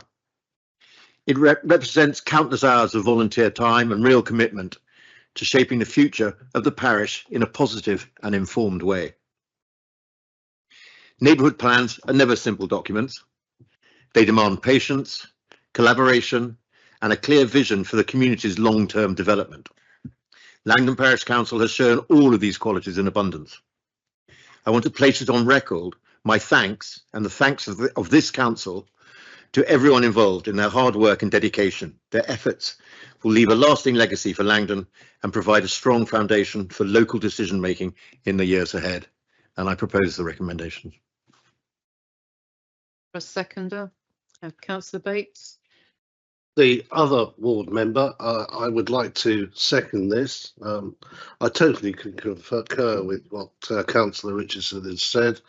When I first started as a councillor, they were starting to look at this, and I can recall going to a planning meeting to find out exactly what a neighbourhood plan was, and then moving on to help work with them on it. They've worked absolutely conscientiously. They've followed all the processes. They've gone through a whole load of hurdles in order to get to the position they've got today. They've managed to do it in 5 years, which sounds a long time. I've known other parish councils that have taken somewhat longer. So yes, I would happily second this motion. Thank you. The Biggs, please. Yeah, thank you. Yeah, I mean, it's really pleasing to see the two ward councillors so engaged in this and so behind it, and described the work that's been done. And clearly, this is a demonstration of councils working together, the district and the parish council working together in tandem to produce this result. And I think, looking at the numbers of the responses and the support there, it really says that this is really local democracy in action. And I think there's a lot of praise in terms of for our planning officers and our planning department in engaging with this, and with all the other areas they've got to do, engaging in this neighbourhood plan and helping through the process in this situation. So I think it's basically a really good news story, and I'm very happy that this has come to this point. It's obviously been through cabinet, come full council, and for the ward councillors to sit to this level. I think we should all take great pride in what's been achieved. So thank you. Councillor, now Councillor Loughman, please. Thank you, Chair. As someone who bears some scars from being involved in a neighbourhood development plan, I can fully appreciate the kind of work, the effort, the commitment of parish councillors and of our officers. And so I'd echo Councillor Biggs's words very strongly. And I hope this demonstrates in all the various details. There's a great supporter of vernacular architecture. I think it's the only thing I have in common with our monarch at the moment, but as a supporter of vernacular architecture and looking at the design elements of this neighbourhood development plan, I think the parish council should be particularly pleased about that. Design is such a fundamental part of what a neighbourhood development plan should be. So I thoroughly welcome this, congratulate all concerned, and hope that this is another bit of evidence of how local communities can really engage with planning, can really engage with their community, and that I think central authorities need to be very clear how competent and well some communities can operate. Thank you, councillors. Right, we're going to move to the vote, please.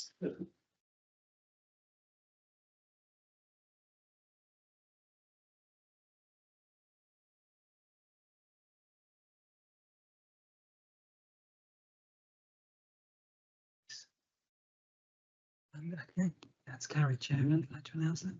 That's carried, 31 for, none against. Thank you. And the next item is number 10, the pay policy statement. I'll ask Louise May to introduce.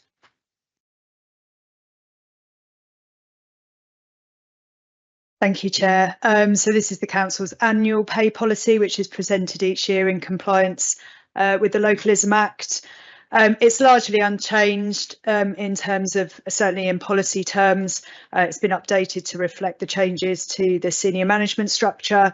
I do have to amend us. There's a small typo on page 268 of the agenda at 5.2.2. And the ratio should read 6.6 to 1. There's a rogue extra 6 in there. Thank you, Chair. Thank you very much. Anybody like to speak to this one? Councillor Mills. On those forms we have to do, so I'm more than happy to move it. Else? Seconded by Councillor Nee. Thank you. Please use your buttons if you wouldn't mind. And so just check that that is as per the recommendations set out in the report. So the recommendation there. So the recommendation is in the report. Yep, we'll move to the vote, please.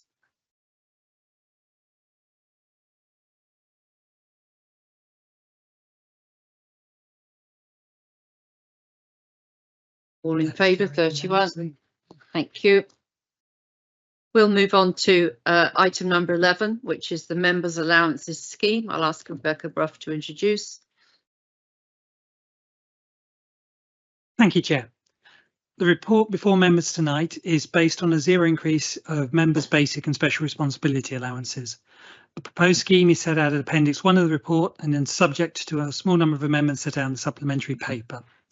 The purpose of the amendments in the supplementary paper are to ensure consistency on the time to submit claims for all allowances 90 days and not 30 days for some claims.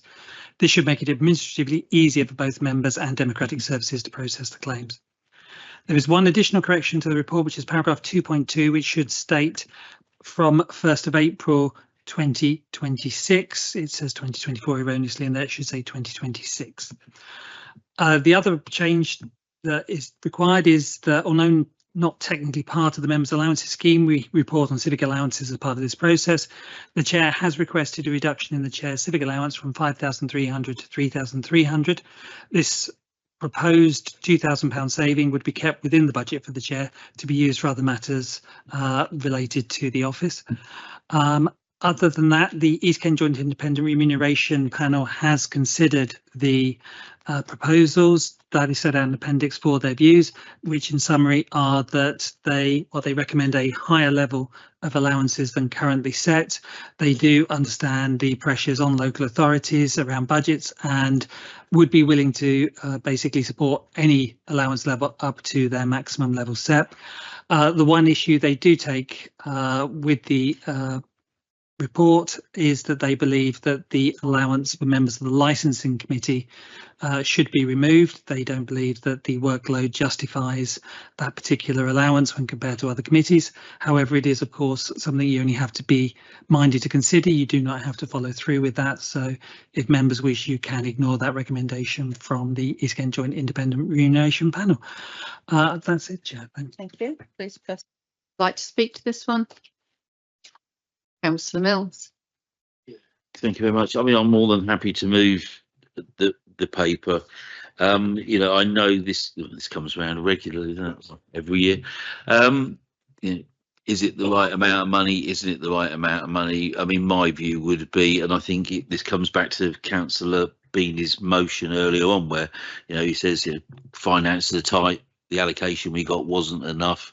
The large burden is on the council taxpayer. If we were to increase any allowances, then that, I would say, falls directly in line with, finances are tight. The council taxpayer would have to pick up the burden. If we were going into new elections, it may be a different situation. If we had evidence that it's prevented people from becoming councillors, that would be a different situation. But the next round of elections, should LGR go to plan, will be for a unitary authority who will obviously spend the first 3 months, depending on who's in power, discussing how much money they should be paying themselves, rather than getting on with the business of delivering for the districts and the communities that they serve. So I'm happy to move it. Now, the one bit, and I mean, I've spoken to the chair, and it's her. Well, it's the chair that's instigated the changes. Obviously, a slight amendment was brought in regarding the process for the chair's attendance at things. So it's a scoring mechanism which directly relates to the impact the chairman's attendance has on the district, rather than some of the more wider field events that in the past chairman have gone to. And I think as a direct consequence of that, the chair has been very clear that she would like to see within that ability for that £2,000 to be used to give donations, grants, to support to some of those bodies that she's been to see. Because in addition to this, there's another £1,800 I think actually budgeted for tickets and flowers and all the paraphernalia that goes alongside it. So it's not about taking this money away, it's about giving the chairman an ability to actually donate and maybe provide some financial support to some of the organisations they see on a first hand. So I'm more than happy to move the document as outlined. Councillor Bartlett. And the question I was going to ask, Councillor Mills has actually just answered it. Thank you. We need a seconder. Thank you, Councillor Nee. Yeah, I would just like to back up that reason for the changes. Once we brought in our very clear declaration on climate change and how this council would respond to climate change, then it seemed rational to look at all the different activities that we do council-wide and obviously wider. And one of the things that's affected by our declaration on climate change was looking at emissions from travel by chairman and other people. You'll know that, for example, we've changed the nature of our vehicles as much as is reasonable within this time, so that we have more electric vehicles now than we did have before. The chairman's car is electric. That's one thing which we did to reduce emissions. The scoring system we have is very open, clear. Anybody would like to see it, you're welcome. It does prioritise local organisations. So local organisations who invite the chair to things, almost 100% get a yes. If there's ever an occasion when I can't attend or the deputy chair can't attend, then I'm really pleased to say that the leader does step up, so that they either get me or Councillor Mills, which is a good offer, I would say. So it is about climate change. It's about making sure that local organisations get prioritised at every opportunity. Councillor Vincent. Thank you, Chairman. I'd like to move an amendment here and members might be surprised that it isn't a rehearsal of the same speech I've made the last couple of council meetings on behalf of our independent panel, basically saying, why do you keep ignoring us? Instead, it's about this proposed change to the chairman's allowance, and I have no doubt that it's well intentioned, this proposal, but for me there are two questions here, and I'll get to it, but the motion, effectively the amendment I would like to make, is to keep the allowance the same, and there is a reason for that. So there are two questions here. One is, should the budget that the chairman's office has be increased if there are more things that need to be done in order to discharge the responsibilities, and if that's agreed, then the second is where that money should come from. So the proposal we've got here is, as it stands, to reduce the allowance by £2,000 to allow donations, tickets and other costs to be added on top of the £1,800 that the leader has already mentioned is available for wreaths and tickets and such the like. So effectively doubling the amount of money that is available for spending on those activities. I'm all for that. I think that the principle of supporting the chairman's office is important, and civic pride is important. But if the money is not sufficient at the moment to allow the chairman, whoever it may be, to undertake the role, and there's a good argument for doubling it, then why can we not find the money in the budget in the normal way? The cost is tiny here, and we're already budgeting, we're forecasting a surplus for the coming year. £2,000 in the grand scheme of our budget is very, very small beer. Now, the chairman is elected annually by council. The current chairman may be re-elected. She may not wish to stand again. You'll only obviously be in your role formally until the next full annual meeting. And the role of the chairman is set out quite clearly in our constitution. They are there to represent and promote the council as a whole in all civic and ceremonial matters. Explicitly, they're not a member of the executive. They cannot be elected as leader. They are not able to be appointed to cabinet. It says in our constitution that they are the conscience of the council. I think that's really worthy of having. The chairman's responsibilities list attending such civic and ceremonial functions as the council and he or she determines appropriate. Not the leader, not the executive. It's not an executive function. The chairman is a civic function, and the chairman is accountable to us as council. The only area where the constitution says that the leader and the chairman should be discussing attendance at events is to agree which of them shouldn't attend an event if they're both invited to it, to make sure that there isn't overlap. And I confess to being very uncomfortable about the kind of the mechanic as it works at the moment. I think ultimately the role of the chairman of this council should be to celebrate and promote the activities of the council, irrespective of who is in administration. Now, of course, any member can elect to forego their allowance, whether it be their base allowance or their special responsibility allowance under section 13.1 of this scheme. So if it was simply a matter of reducing the chairman's allowance, then any chairman could do that. I'm against this because I think that if we think there's merit in increasing the amount of money that the chairman has available to discharge their duties, then we should properly recognise that and just make sure that the budget reflects it rather than changing the allowances. I think we've got enough capacity in the budget to accommodate it, so I would propose that we amend the motion accordingly and keep the allowance the same. Clearly, when we get to the budget, then if such a change is material enough, then we can include that change at that point as well, so that we've got the amount of money that's needed to allow the chairman to do their role appropriately.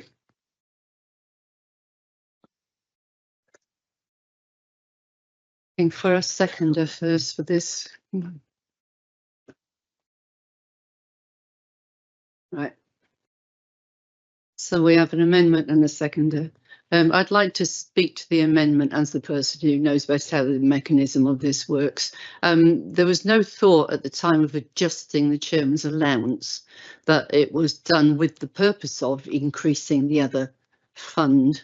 It's only got a vague name, that chairman's fund, but there was no plan whatsoever to make sure the fund got bigger.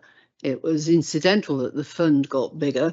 The reason the reduction is proposed by the person in the post is entirely on number of events attended compared with previous years where more events were attended before you put in place as a council the policy on climate change, and as a council, the policy where we applied climate change principles to the events that the chairman would attend. The chairman goes to all local events, all events where we have a chance to promote the council.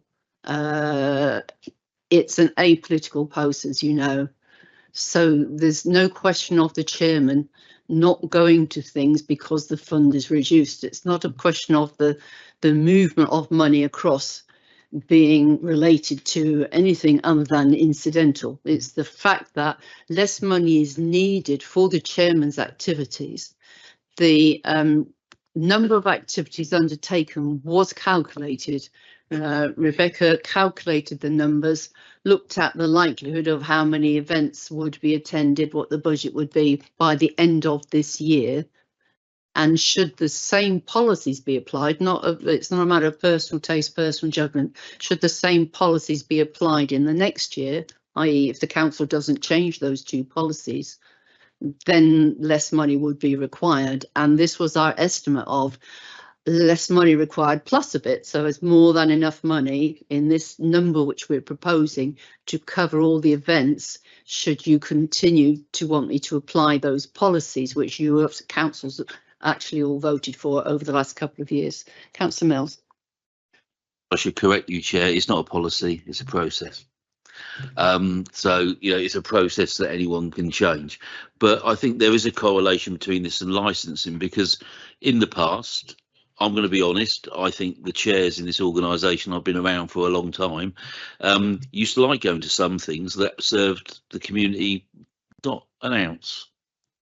You know, I would ask why a wine festival in the north of Kent benefited us when actually it was a mayor's function, not the district. So the process that's been introduced, which I am completely outside of, I have no influence over at all, and neither do I want any, is scored independently, and I think is now, you know, directing quite accurately the attention, the time and the effort that's needed to do the chairman roles to this locality and promoting the office.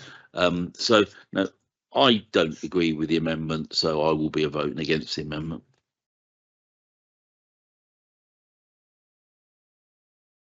Thank you, Chair.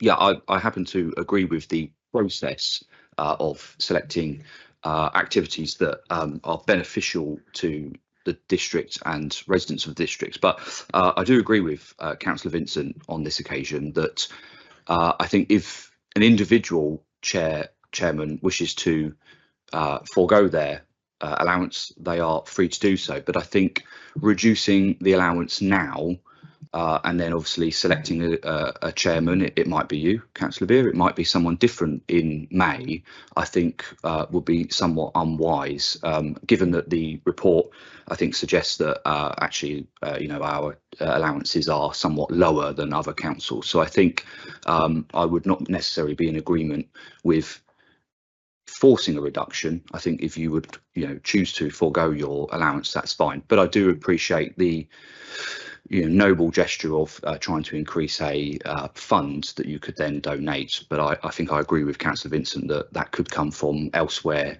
in the budget. Thank you. Okay. So we have an amendment, and we'll vote on the amendment first.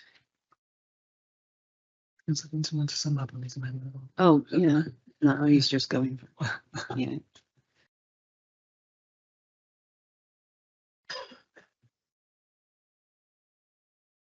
Okay, that amendment is carried. That amendment is carried. So the amended proposal now goes forwards. So the change to the chairman's allowances is not part of the proposal now. Did anybody more speakers on this one? Anybody wish to? Anybody want to speak on the adjusted proposal? We know what we're talking about here. Yeah. Right. So we'll vote on that one, please.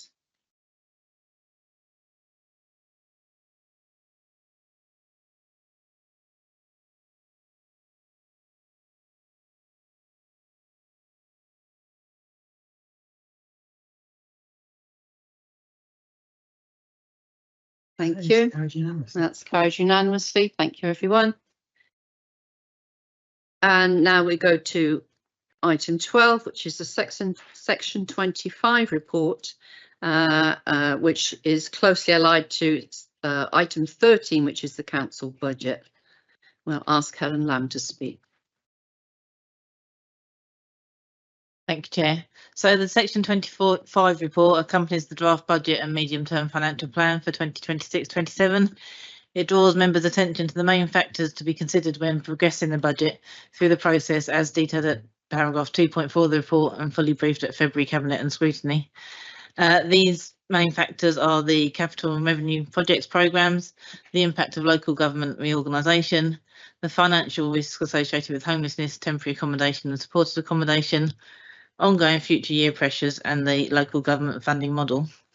Attention is also drawn to members' responsibilities in regard to budget setting as detailed at section 3 and appendix 1. If I move on to the budget and MTFP papers. So this is the final 26-27 budget and MTFP papers now being presented to members following consideration at February and March Cabinet and at Scrutiny Committee. Since presentation to Cabinet and Scrutiny in February, there have been some changes made to the draft budget as detailed in the papers to reflect information that has subsequently become available. In the general fund budget, these include the revised projected outturn for Q3 for the current financial year, increasing the 25-26 surplus from 685,000 to 847,000.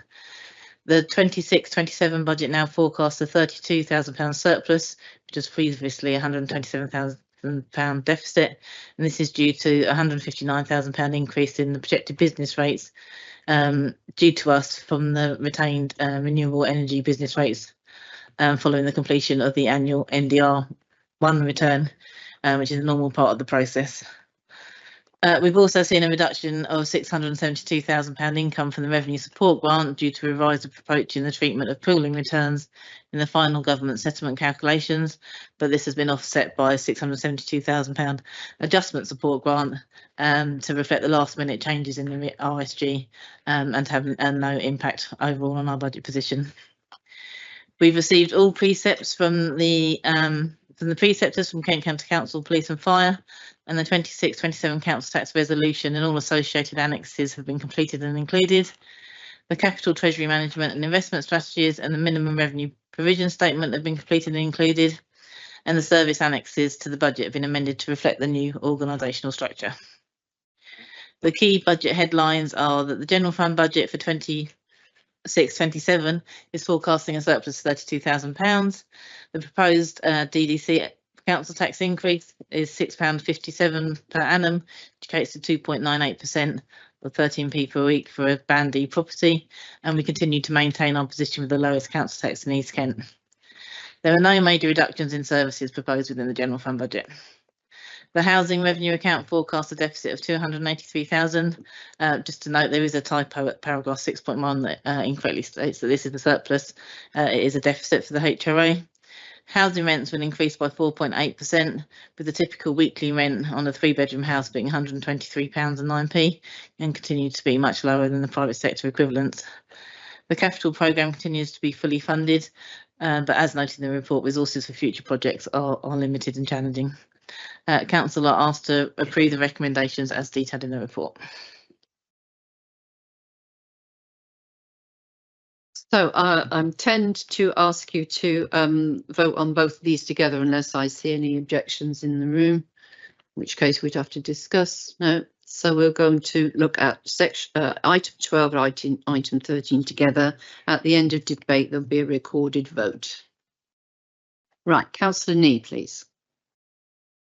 Thank you, Chair. The Section 25 reports, comments on the budget, the reserves, reminds members of our responsibilities and confirms that our officer is content that the budget meets the standards required. The budget's been set, I'm pleased to say, with comfort from our auditors, Grant Thornton, that we have no significant weaknesses, and comfort from East Kent Audit Partnership that most recommendations are fully implemented or no longer relevant, with very few actions over suspense account and bank reconciliations almost up to date to report to them in the near future. We've heard that the general fund is forecasting a £32,000 surplus. We're actually forecasting quite a remarkable 847,000 surplus for this year. So our budget means we'll be able to maintain all services with no major reductions. Our capital programme's fully funded, and to remind you, that's delivering Dover Beacon, the Tides Leisure Centre, repairs to Deal Pier, future high street funding, regeneration projects, and a host of other smaller projects. As we've discussed earlier, there are uncertainties in funding in the futures, and that's why the smoothing reserve is going to be topped back up to 4 million. It's important not only for financial pressures that are unseen, but also to deal with unknown costs connected with LGR, and we need to be prudent. The Housing Revenue Fund is showing a significant surplus, 871,000 surplus to date. The deficit that we forecast for 26-27 is allowing us to catch up on an awful lot of our repairs and updates to maintain our good standing with the tenants and also with the Ombudsman in terms of any related complaints. Our HRA capital programme is £109 million, and that is delivering a significant number of rented and shared ownership homes. With the proposed council tax, we will be maintaining the lowest council tax in East Kent. And with that, I move that we accept the Section 25 report and that we approve the 2026-27 budget and medium-term financial plan, and that we set the council tax as outlined for 2026-27. Need a seconder, please. Councillor Mills. Thank you. Anybody like to speak? Councillor Vincent. Thank you, Chairman. Councillor Lindy didn't mention this, but I just want to put on record my thanks to the team who prepared the budget, and particularly I think to Helen, who is clearly, as a sort of newly minted Section 151 officer, following Mike Davis's retirement, is very welcome here. And I know has been working extremely hard on this. She's been a long-serving member of the team here at Dover, and has done a cracking job. And it won't come as a surprise to her, because I've mentioned it to her in advance of this meeting that I'd like to move an amendment to the budget. And that amendment builds on our proud record of having the lowest council tax in East Kent, and will allow us to freeze council tax in 2026-27. Now, on this side of the chamber as Conservatives, we believe that we shouldn't tax the public a penny more than we need to provide them with the services they expect. In the current financial year, we are forecasting more than £1 million of salary and vacancy savings. Last year, that figure was nearly 1.4 million. And it is normal for there to be savings against the cost of full employment when you consider the impacts of normal staff turnover. And in fact, we had a question earlier this evening about staff vacancies, and we currently have 15 on the books, as I recall. Now, 15 vacancies at the average median salary in the southeast of income is about £600,000. But for years, the budget that we have has maintained an allowance of only £150,000. And I know the portfolio holder thinks this figure is wrong, because in his draft budget, he's increasing it to £250,000. But even that higher figure is still well short of the reality that we've seen over the last couple of years and of the reality that we've heard this evening in the number of vacancies. And just let me remind you of the impact, because for every £90,000 that figure is out by, it's the equivalent of a 1% increase in the council tax bill for our residents. So, by increasing the vacancy allowance figure to a more realistic £500,000, which is still a conservative figure compared to the last couple of years, we can freeze council tax in 2026-27 and still maintain a surplus in the 26-27 budget. And this can be done with no impact on public services and no need to draw on reserves. Now, what it might mean is that next year we don't have a remarkable £847,000 of money left over at the end of the year to squirrel away in reserves for a future East Kent authority. But the public are facing rising inflation. The public are facing rising unemployment, particularly young people. And we've already agreed to increase the council tax support scheme to help the most vulnerable in our district. So now let's help everyone. Let's be bold and let's freeze council tax in 26-27.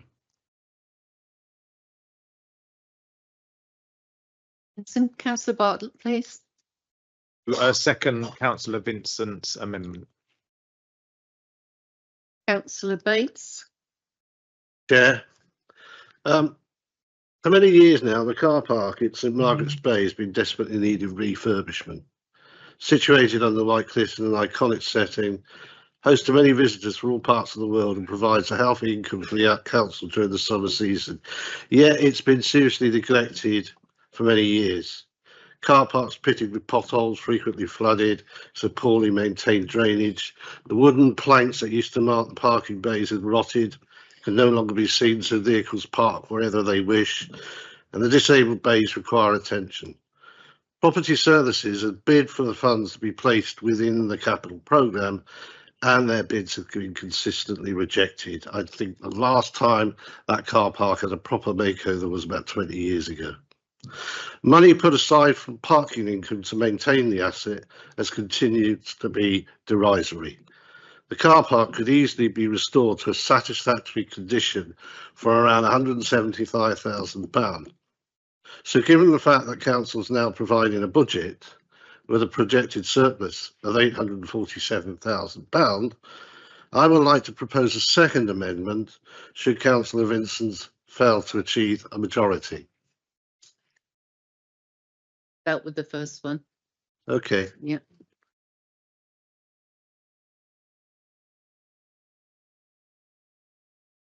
Thank you, Councillor Vincent, for the amendment. What I'd like, first of all, before I say anything, is a point of clarification. And so I'd like to ask Helen, 151 officer, yeah.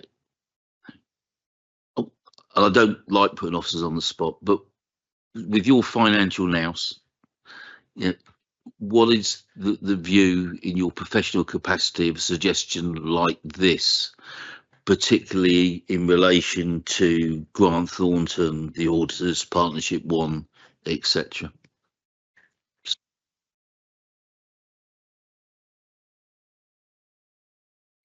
Thank you. So for my position, I would be concerned about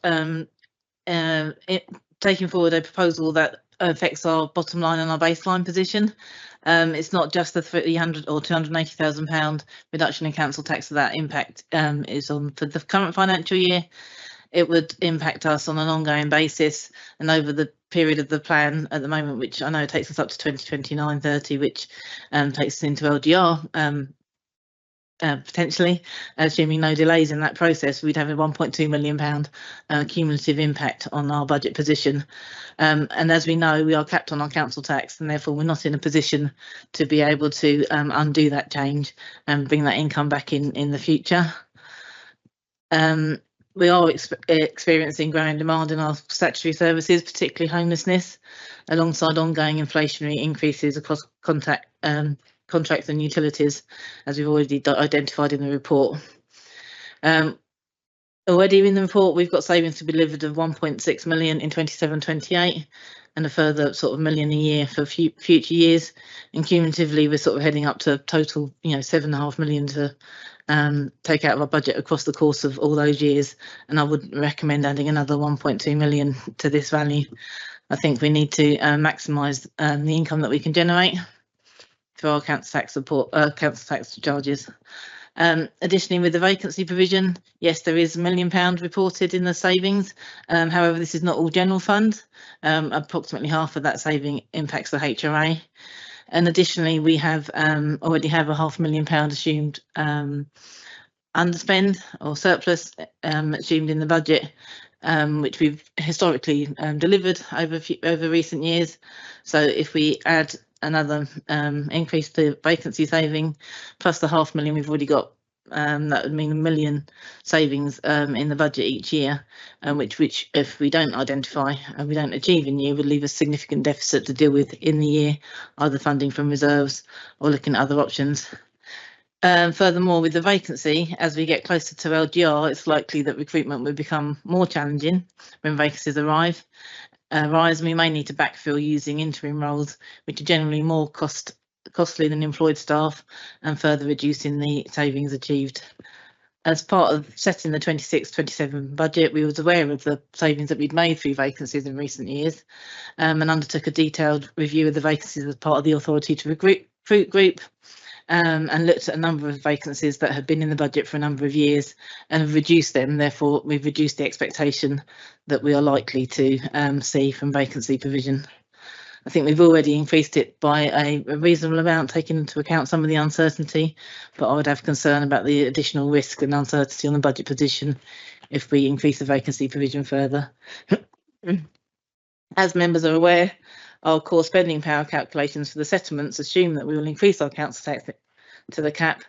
Any shortfall would be ours to bear, the council's to bear, and would not be offset by additional government funding.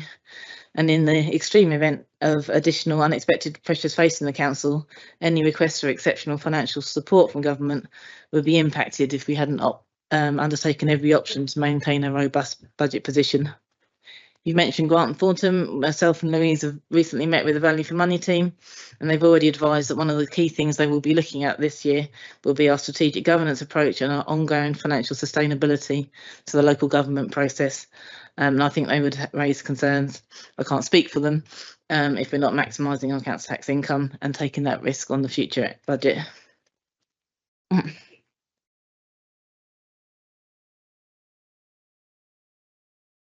Honesty in that, and I think that sets out quite clear, because if the word concern was mentioned once, it was mentioned 101 times, and that's the area of concern I come from. I mean, it's all very nice, and I really am starting to get fed up with elections next May, right? We have started early, because when you were in charge, when did you ever freeze council tax? Yeah, well, I think the silence answers that.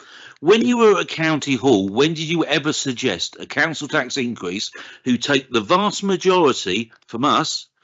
When did you ever suggest that was below the max? Never. Never did it. What's the Conservative line? It's the same as the Labour line at County Hall at the moment. The budget set by Reform is dangerous. Why? Because they've gone lower than they should have done. And it's a risk. And they've been told that. So even at Conservative headquarters at Maidstone, they're not happy with setting it at that level. So I think let's be honest about this. I'm not actually sure this is actually about value for money, because the reality is the Band D house for our council tax will be something like £6.57 a year, whatever. 65p a month we're saving. The cost of the tax to us as a council is about 275,000. I personally save 65p a month out of that. I think it's dangerous. I think it's very, very risky, given some of the challenges we've already identified and we know we got going forward. But the other thing I would like, and I will ask every one of you, don't sit on your hands and don't be quiet. You tell me, if you're standing for the unitary next year, give an assurance tonight to the taxpayers of the district you will oppose the levelling up of the council tax, because this will be levelled up at some stage, and not only will it now have to be levelled up from where we are currently today, you will then have to level it up again because you've frozen it. Will you also give the council taxpayers of this district the assurance that the Conservative group, should any of you be elected to unitary for 40, will oppose any tax rises going forward? Because that's where the lion's share will go. So don't play fast with politics tonight because it's about £6.50 or whatever.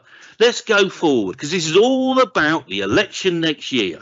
This is why we're getting the same questions and the same motions from people, all of whom, and I apologise if people are asking questions have got no intentions to stand. And you can tell me tonight I'm wrong because you've got no intentions to stand. But I don't believe that for one moment.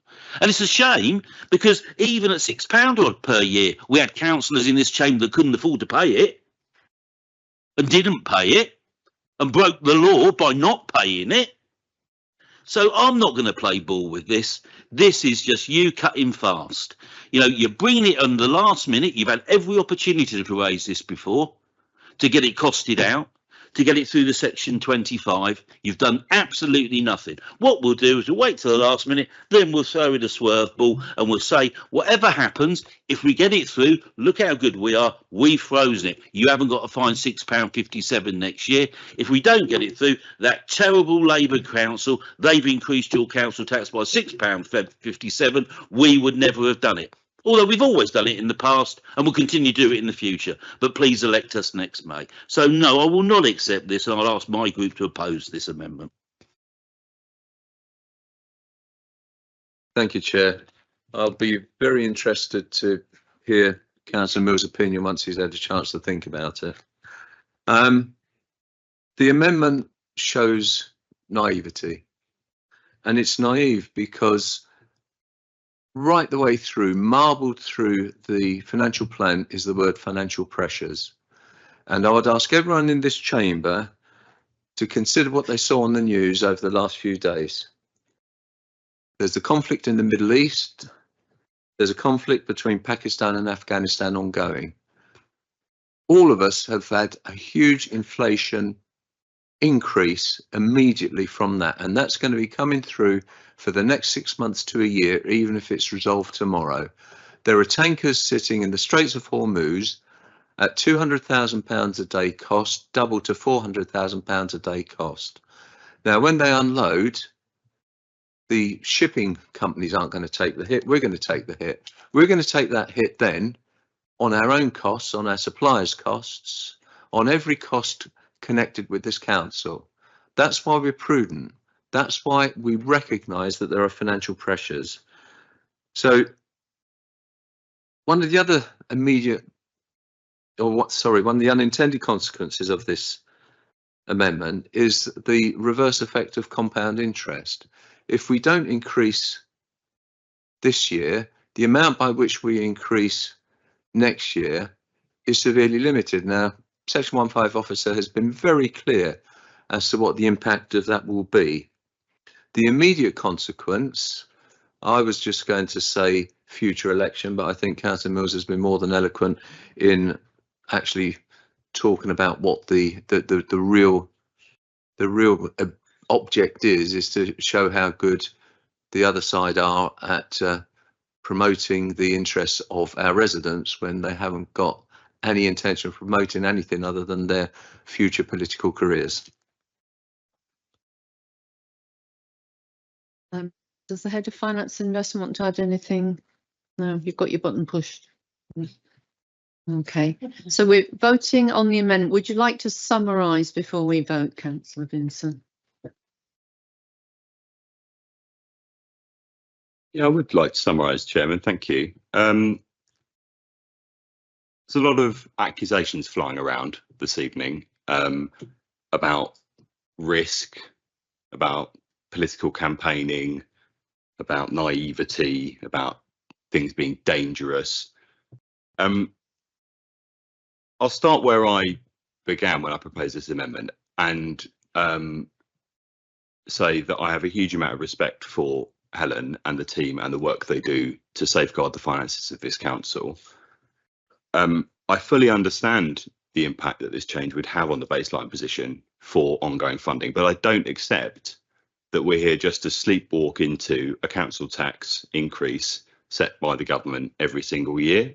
We ultimately are accountable to residents for deciding how much money we need to provide them with services. And we get to choose that tonight. And the choice in front of us is either to maximise the income we can generate or to reflect how much it's actually likely to cost us to run those services and charge residents an appropriate amount of council tax as a result.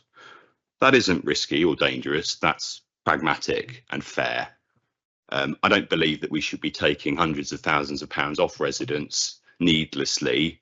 I trust them to spend the money that they have in their pockets and for us to make sure that we balance our budget appropriately. And this amendment doesn't do anything that unbalances that budget.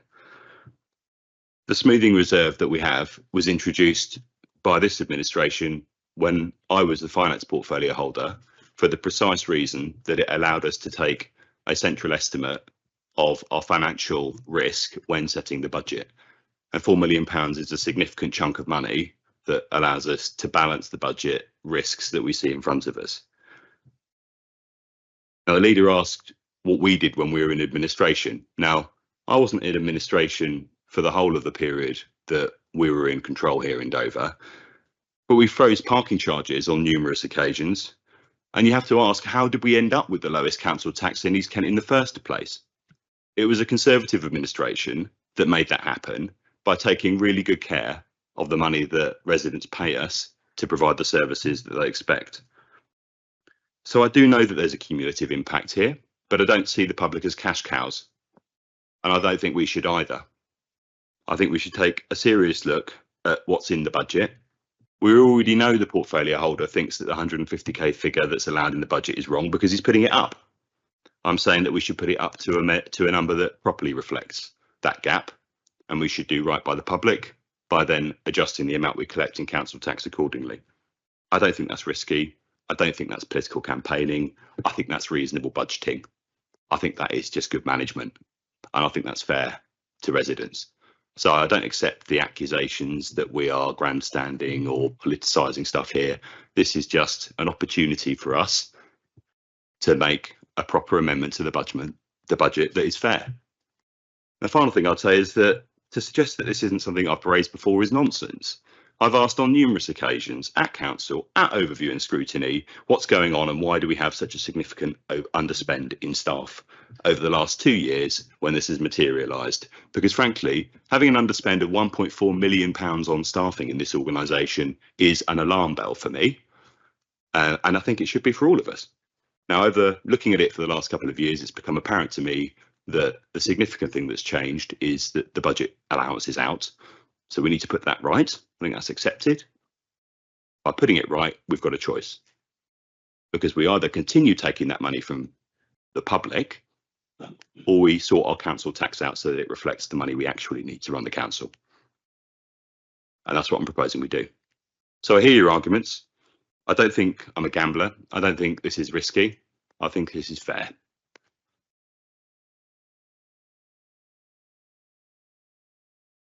There's no other speakers. Yeah, we're going to vote on the amendment, and this is going to be a recorded vote because it's about the budget.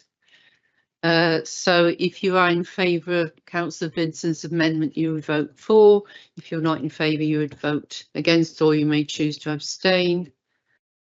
And I'll ask Rebecca to take the vote.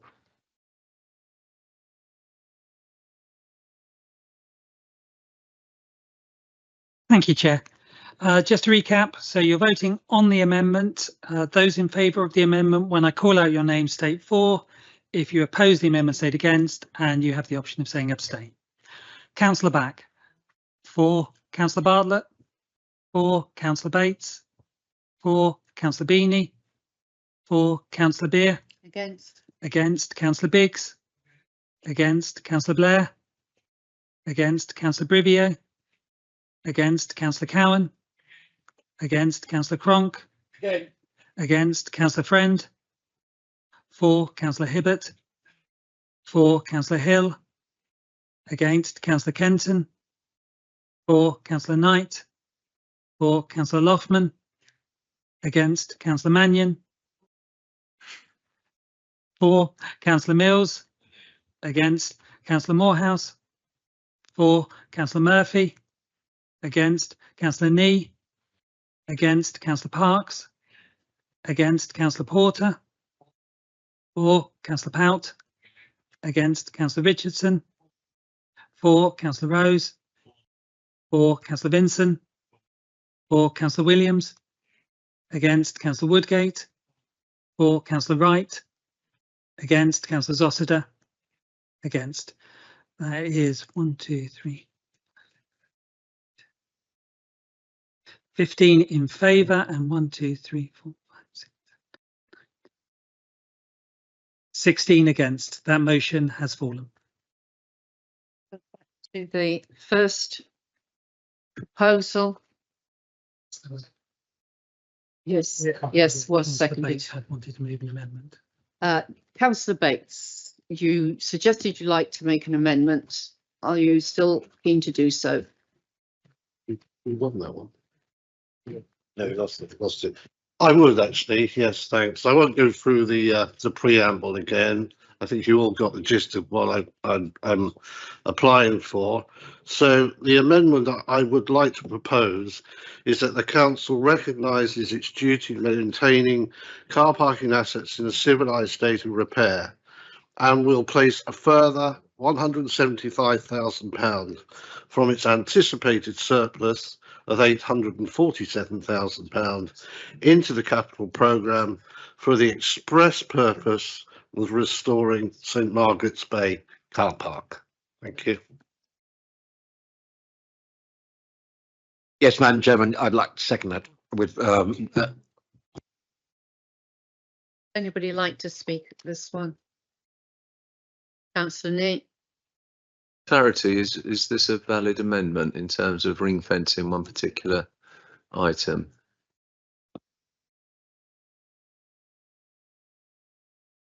I think it would be permitted to ask for special treatment for one small area. Whether council wants to support it is another question.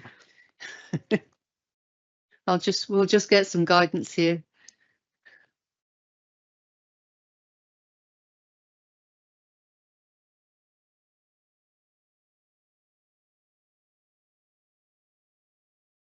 Would any officers like to give us a comment?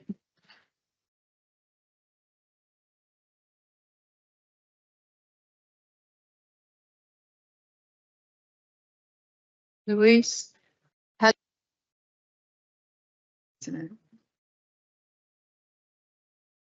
Oh, sorry, it's me. Fine. Yeah, I think it would be, because it is an amendment to the capital, as a proposed amendment to the capital programme. So it's a valid amendment. Would anybody like to speak to that amendment? Councillor Nee. I think it's a slippery slope, because before we know it, everybody's hobby horse will be amendment at the next budget. I think it's just an impossible situation for us to countenance, because once we've set that precedent, then every single councillor has got a hobby horse that they will want a specific line in the budget for. So I will be opposing the amendment. As chair, I could foresee 7 or 8 or 12 councillors popping up right now and saying that they'd like a special project in their own area. So I don't know how Councillor Bates would like to respond. I have Councillor Wright who'd like to speak, please. Yeah, I just want to reassure Councillor Bates that the St Margaret's car park is on the radar of property assets. They're aware of the issues. They're aware of what they think will probably be done. It is a difficult position, a difficult place, because there's huge amounts of runoff that goes into the car park and damages the surface. I don't know where 175,000 has come from. I don't know whether Head of Property Assets has told him that that's how much it will cost, but we don't know how much it will. I don't know how much it will cost. So if Property Assets have said yes, 175, but we haven't got it in the, it's not on a line, then fine. But if the 175 is just a guesstimate, then I think we're in even more sticky, whatever. Wicket. An even stickier wicket. I'm not a cricketer. So Bates will answer that question in a moment, but first we'll ask Councillor Loughman, who's next to speak. I have a hobby horse too. I have great sympathy with Councillor Bates and the car parking at St Margaret's. I have a great sympathy with certain residents in Mill Hill, where my hobby horse would like to take place too. What I also have is a great respect for some of the professionalism of our staff that prioritise work when we have limited funds. And I'm sorry if I'm going back to a previous item on the agenda, but the local government authority has indicated the billions of pounds that local government lacks as a result of central funding that's happened over both parties. I'm very pleased to have a multi-year arrangement now, but what I'm even more clear about is that the professionalism of our staff in relating to priorities in property assets is sufficient to understand why certain things are being done with limited resources. And while I wish the car park at St Margaret's and Councillor Bates well, I also wish the other projects, the competing projects well, where other residents are going to benefit. We'll go to the vote in a moment, so I'll ask Councillor Bates if he'd like to just respond to Councillor Wright's question and sum up. The figure I got was what from the sum that I was told that would be required and was submitted as a bid for this year's capital programme, but was rejected. I understand Councillor Lothman's position and I perfectly empathise with it. The situation we have with St Margaret's, it's not a question of this suddenly becoming an issue. It's been an issue for a number of years, at least since I've been a councillor. And I think you maybe understand my impatience, and those are the people that live down there, that it hasn't been resolved.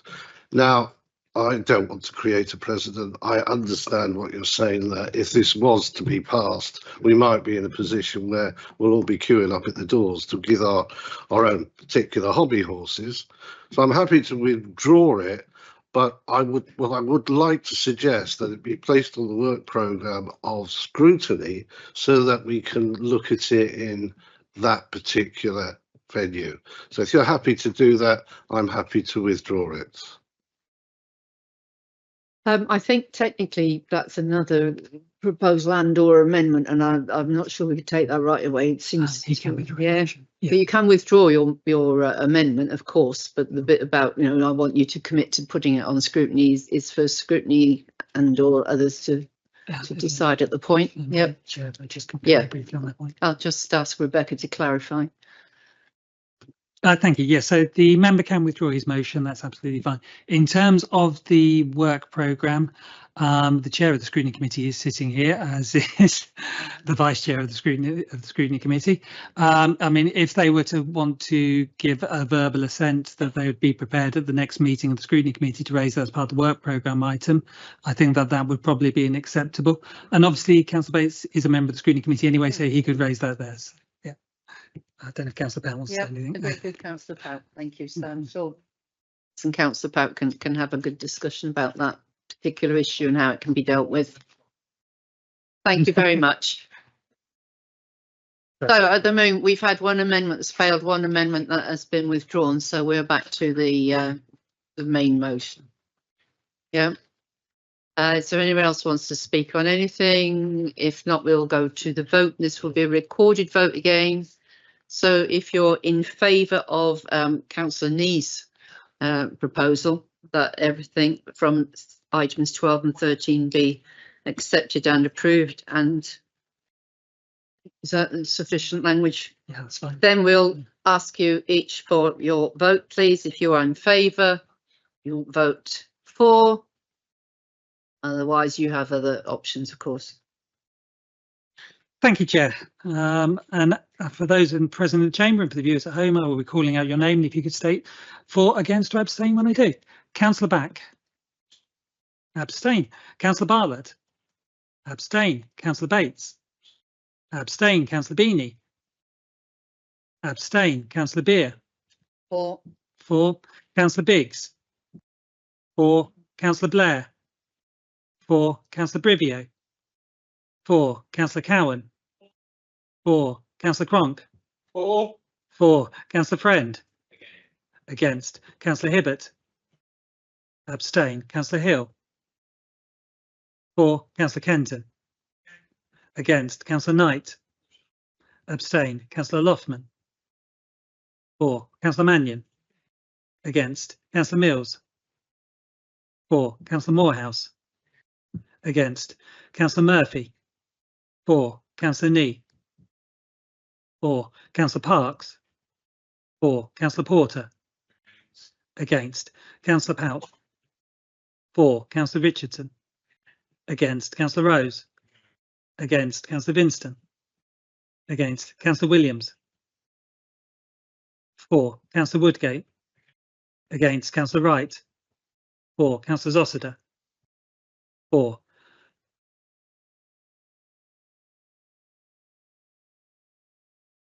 (16 in favour). 1, 2, 3, 4, 9 against, and 1, 2, 3, 4, 5, 6 abstentions. That is carried. 16 in favour, 9 against, 6 abstentions. Councillors, pleased to see that we've done what we needed to do in good time, meet deadlines and so on. So we'll now go to item 14, review of the Constitution. I'll ask Rebecca to introduce this one. Thank you, Chair. I really need to do something about always being speaking to the last agenda report. As members will see from the agenda papers, every year we undertake a review of the Constitution, focusing on different aspects each year. The focus this year has been on the changes to the senior management structure due to the appointment of a new director and reviewing the delegations to officers. For this year's review, we emailed all members asking for points to be looked at as part of the review. These have been listed in the table at paragraph 2.31. All those listed, with one exception, have been identified for inclusion in the draft Constitution. The one that has not been identified for progression is the one relating to the requirement for a seconder of motions in advance of the meeting. It is not felt that it would be appropriate for officers to recommend this for inclusion, as it could adversely impact on the ability of individual members to move motions on notice under Council Procedure Rule 13. It should be noted that, however, that this practice has been adopted at other authorities with the intent of ensuring any motion submitted on notice will be able to be debated, as an unseconded motion cannot be debated. If members were to agree for the inclusion of this provision, it is suggested that a recommendation be made to Council asking officers to bring forward proposals for implementing it, and that those come forward via governance to the May 2026 Council meeting. The other key points in the report are as followed. General textual amendments. These mainly relate to changes to job titles and changes to senior management structure. We have also going to be updating the page numbers on the final version. It has also been pointed out to me in the meeting that there is a reference to Her Majesty and needs updating to His Majesty in the report. Articles of the Constitution. These are primarily changes to the management structure. Part 3 scheme of officer delegations, changes to the management structure and sorting delegations by directorate to make them easier to find. The Constitution has previously designated officers as chief officers for the purpose of the scheme of officer delegations that did not fall within the definition of a chief officer as set out in Article 12.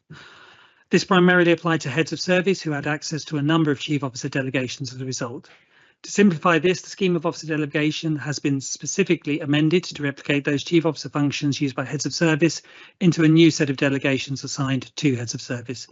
As a consequence, those chief officer delegations that remain in the scheme of delegations are assigned only to those officers designated as a chief officer under Article 12. While there is considerable overlap with the delegations assigned to heads of service and chief officers, there are some delegations that are only held by chief officers. It should be noted that this does not create any new delegations for heads of service that could not be previously exercised under the previous chief officer designation. In a further enhancement, the monitoring officer has asked all heads of service to provide her with the details of any officer that they have made a standing subdelegation to under their head of service delegations, which he will hold in a central repository. A number of delegations shared by the head of property assets and the head of parks, open spaces and countryside have been reviewed and where appropriate have been assigned to a single head of service. A new delegation has been included for the head of planning and development to approve local wildlife site designations or extensions under Section 40 of the Environment and Rural Communities Act. In respect of responsibility for executive functions, there's been one change to reflect the current responsibilities of the portfolio holder for transport, licensing and environmental services, including technology within their remit. A delegation relating to braderies, etc. has been removed from the same portfolio holder, as officers currently have that power as a delegated function and is an unnecessary duplication. The last change relates to compensation for complaints relating to executive functions only. For compensation payments over £2,000, the portfolio holder for finance, governance, climate change and the environment will have a delegation to award this. A decision notice would be published where the delegation is exercised, and this would be reported by the usual end of year complaints report as well. Given that a decision between meetings could always be made by any cabinet member, this just regularises the process with the designated member responsible for complaints. In terms of council function responsibility, the remit of the Governance Committee has anti-fraud included and references to the recommendations of the extra removed as these are reported direct to full council. For Regulatory Committee, reference to scrap metal, this has been removed as it relates to an executive function delegated to officers. Finally, a reference to the Community Governance Review has been added to the Electoral Matters Committee to enable them to undertake the functions that they are required as part of the Community Governance Review. In respect of council procedure rules, a change to removing members from meetings on the order of the chair has been removed, as arguably there is no power to do this, and some clarification around committees which have speaking arrangements. The recommendations are set out in the report. That is it from me, Chairman. Thank you. Thank you very much. Councillor Blair, please. Thanks, Chair. This was something that's already come through on the Governance Committee, and we already made the recommendation to approve. So as it is, I would then like to propose we go for option 1 and propose the changes as recommended. Second, Councillor Bates. Happily to second it, and I'd like to say I really appreciated the way in which members were given the opportunity this time to make their own comments and suggestions for alterations, some of which were made. I mean, the only other comment I've got to make about the document itself is it is really a horrible document and very, very difficult to make your way through. And if we were going to remain as a district council for a few more years, I would love to see a substantial revision so that a normal human being can read it. Thank you. Yeah. Councillor Vincent, please. We're all normal human beings here, Councillor Bates. Councillor Vincent, please. Thank you, Chairman. I don't want to extend this meeting unduly. There's 2 questions I have about, and I'm not on Governance Committee, so I haven't been party to the detail of those debates.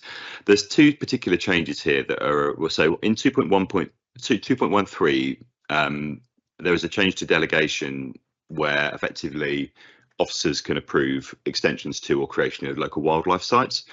Now, I am aware that with the designation of assets of community value, for example, which is currently within delegated powers, there have been some controversial designations. And clearly, if we think about Betshanger, there's been some controversy around the designation or not of that as a nature reserve. So I'm just wondering whether or not it is helpful to have more transparent democratic accountability for members to retain that rather than delegate it entirely to officers. So I'd be interested in any members who are on the committee explaining why they didn't think that, because in lots of ways it protects officers from making decisions that might be wildly unpopular with the public and puts us in the hot seat to do so, which is perhaps what we should be doing as members. The second query I have is around the removal of members point. Now, I think notwithstanding the occasionally spicy bit of language, and I think I remember a year or 2 ago, a member of the public rolling up his papers and assaulting somebody with them in the course of one of our meetings. We've been largely spared some of the rather vulgar and unpleasant behaviour that's happened at councils, not just from members of the public, but also sadly from members at points in the past. Now, I don't think the fact that I don't think we should be complacent about that, in the sense that clearly for public figures, the environment has become more toxic in recent years. And while I understand the argument that perhaps we don't have powers to remove people from meetings, I do think that there is a point here to be made around the fact that if there are significantly disruptive individuals, if there are members that are being threatening, if there are members that are perhaps risking physical violence against others, which has happened in other authorities, what protections do we have as members where the authority of the chairman can direct officers to cease the meeting and have them removed? So I'm sure that was debated in detail by Governance Committee. I can only apologise that I haven't attended those particular meetings or read through the minutes of them, but I'd be really interested in any members who want to clarify that so that I can have comfort that when I vote one way or t'other, we're not making any kind of mistake on those 2 points. I'm going to ask Rebecca to step in here because I think we're looking for some clarity on something. Thank you, Chair. In respect to the delegations there to planning and development, of course, as with all delegations, officers do not have to exercise those if they do not want to. And I'm sure should there be something particularly controversial, Sarah would be looking at having those conversations. But that is in there to enable sort of a proper, efficient running of the process. In regards to the second point, obviously we're talking about removing the line about directing the removal of members from the chamber. It is arguable that we can't do that because you have a right to be here, and obviously if the chair could suddenly decide she doesn't like you and wants you to leave, we wouldn't want to be in that situation where I'm having to sort of deal with it. The other option is, of course, that no member of Democratic Services is going to rescue you to the ground and drag you out of the meeting, even if the chair does direct it. I can give you that assurance now from the team. So I think that, well, Kate might be, I don't know. But in terms of that section, it is really to sort of remove something that we didn't believe that we could actually do. Now, obviously, if there is a disruptive member, and we know of authorities where more seriously that has happened in meetings, the chair can direct that the member not be heard. They can, of course, ask for the meeting to be adjourned, and we can have a quiet word with someone and say, look, please, can you quiet down, and all that sort of thing. And if they become violent or in other ways, we will call the police and deal with them that way. Members of the public, of course, we can remove anyway. We can call the police. That's not a problem. And obviously, following the incident in Swale, we have been reviewing our procedures around what happens should there be significant violent disruption from the public gallery in a meeting. I think we're all saddened by what we saw at Swale, and it was quite sickening. So we are looking at taking steps now. I have been speaking with the health and safety team about that and looking at what we can do and refreshing our procedures to sort of buff that up so that we're more prepared. Obviously, with this, we are only looking purely at the very narrow. We can't remove members, so we think we should remove that part of the constitution to not mislead, not have a chairman in a situation where they think they can direct a removal, and have a situation where officers refuse. And obviously I'm not suggesting the chairman is going to be removing anybody from this meeting. So that's the reason for that one, why we've gone there. So in respect to the first one, I think it might be useful. I mean, it doesn't have to be used by Sarah. Maybe if members are minded to accept that as part of the constitution, there may be a second conversation, possibly outside the meeting, with Sarah to have a discussion about the circumstances it's being used in and what sort of her lines are as to where she would stop her delegations. That might be useful for members. Thank you, Chairman. Councillor Vincent, do you find that reassuring? Are you satisfied with that response? Would you like to speak further? Yeah. Thank you. Would anybody else like to comment on this? As we've heard already, it's been through committee. It's recommended to you. Right, so we'll move to the vote on this one. Electronic vote. Fingers on buttons, please.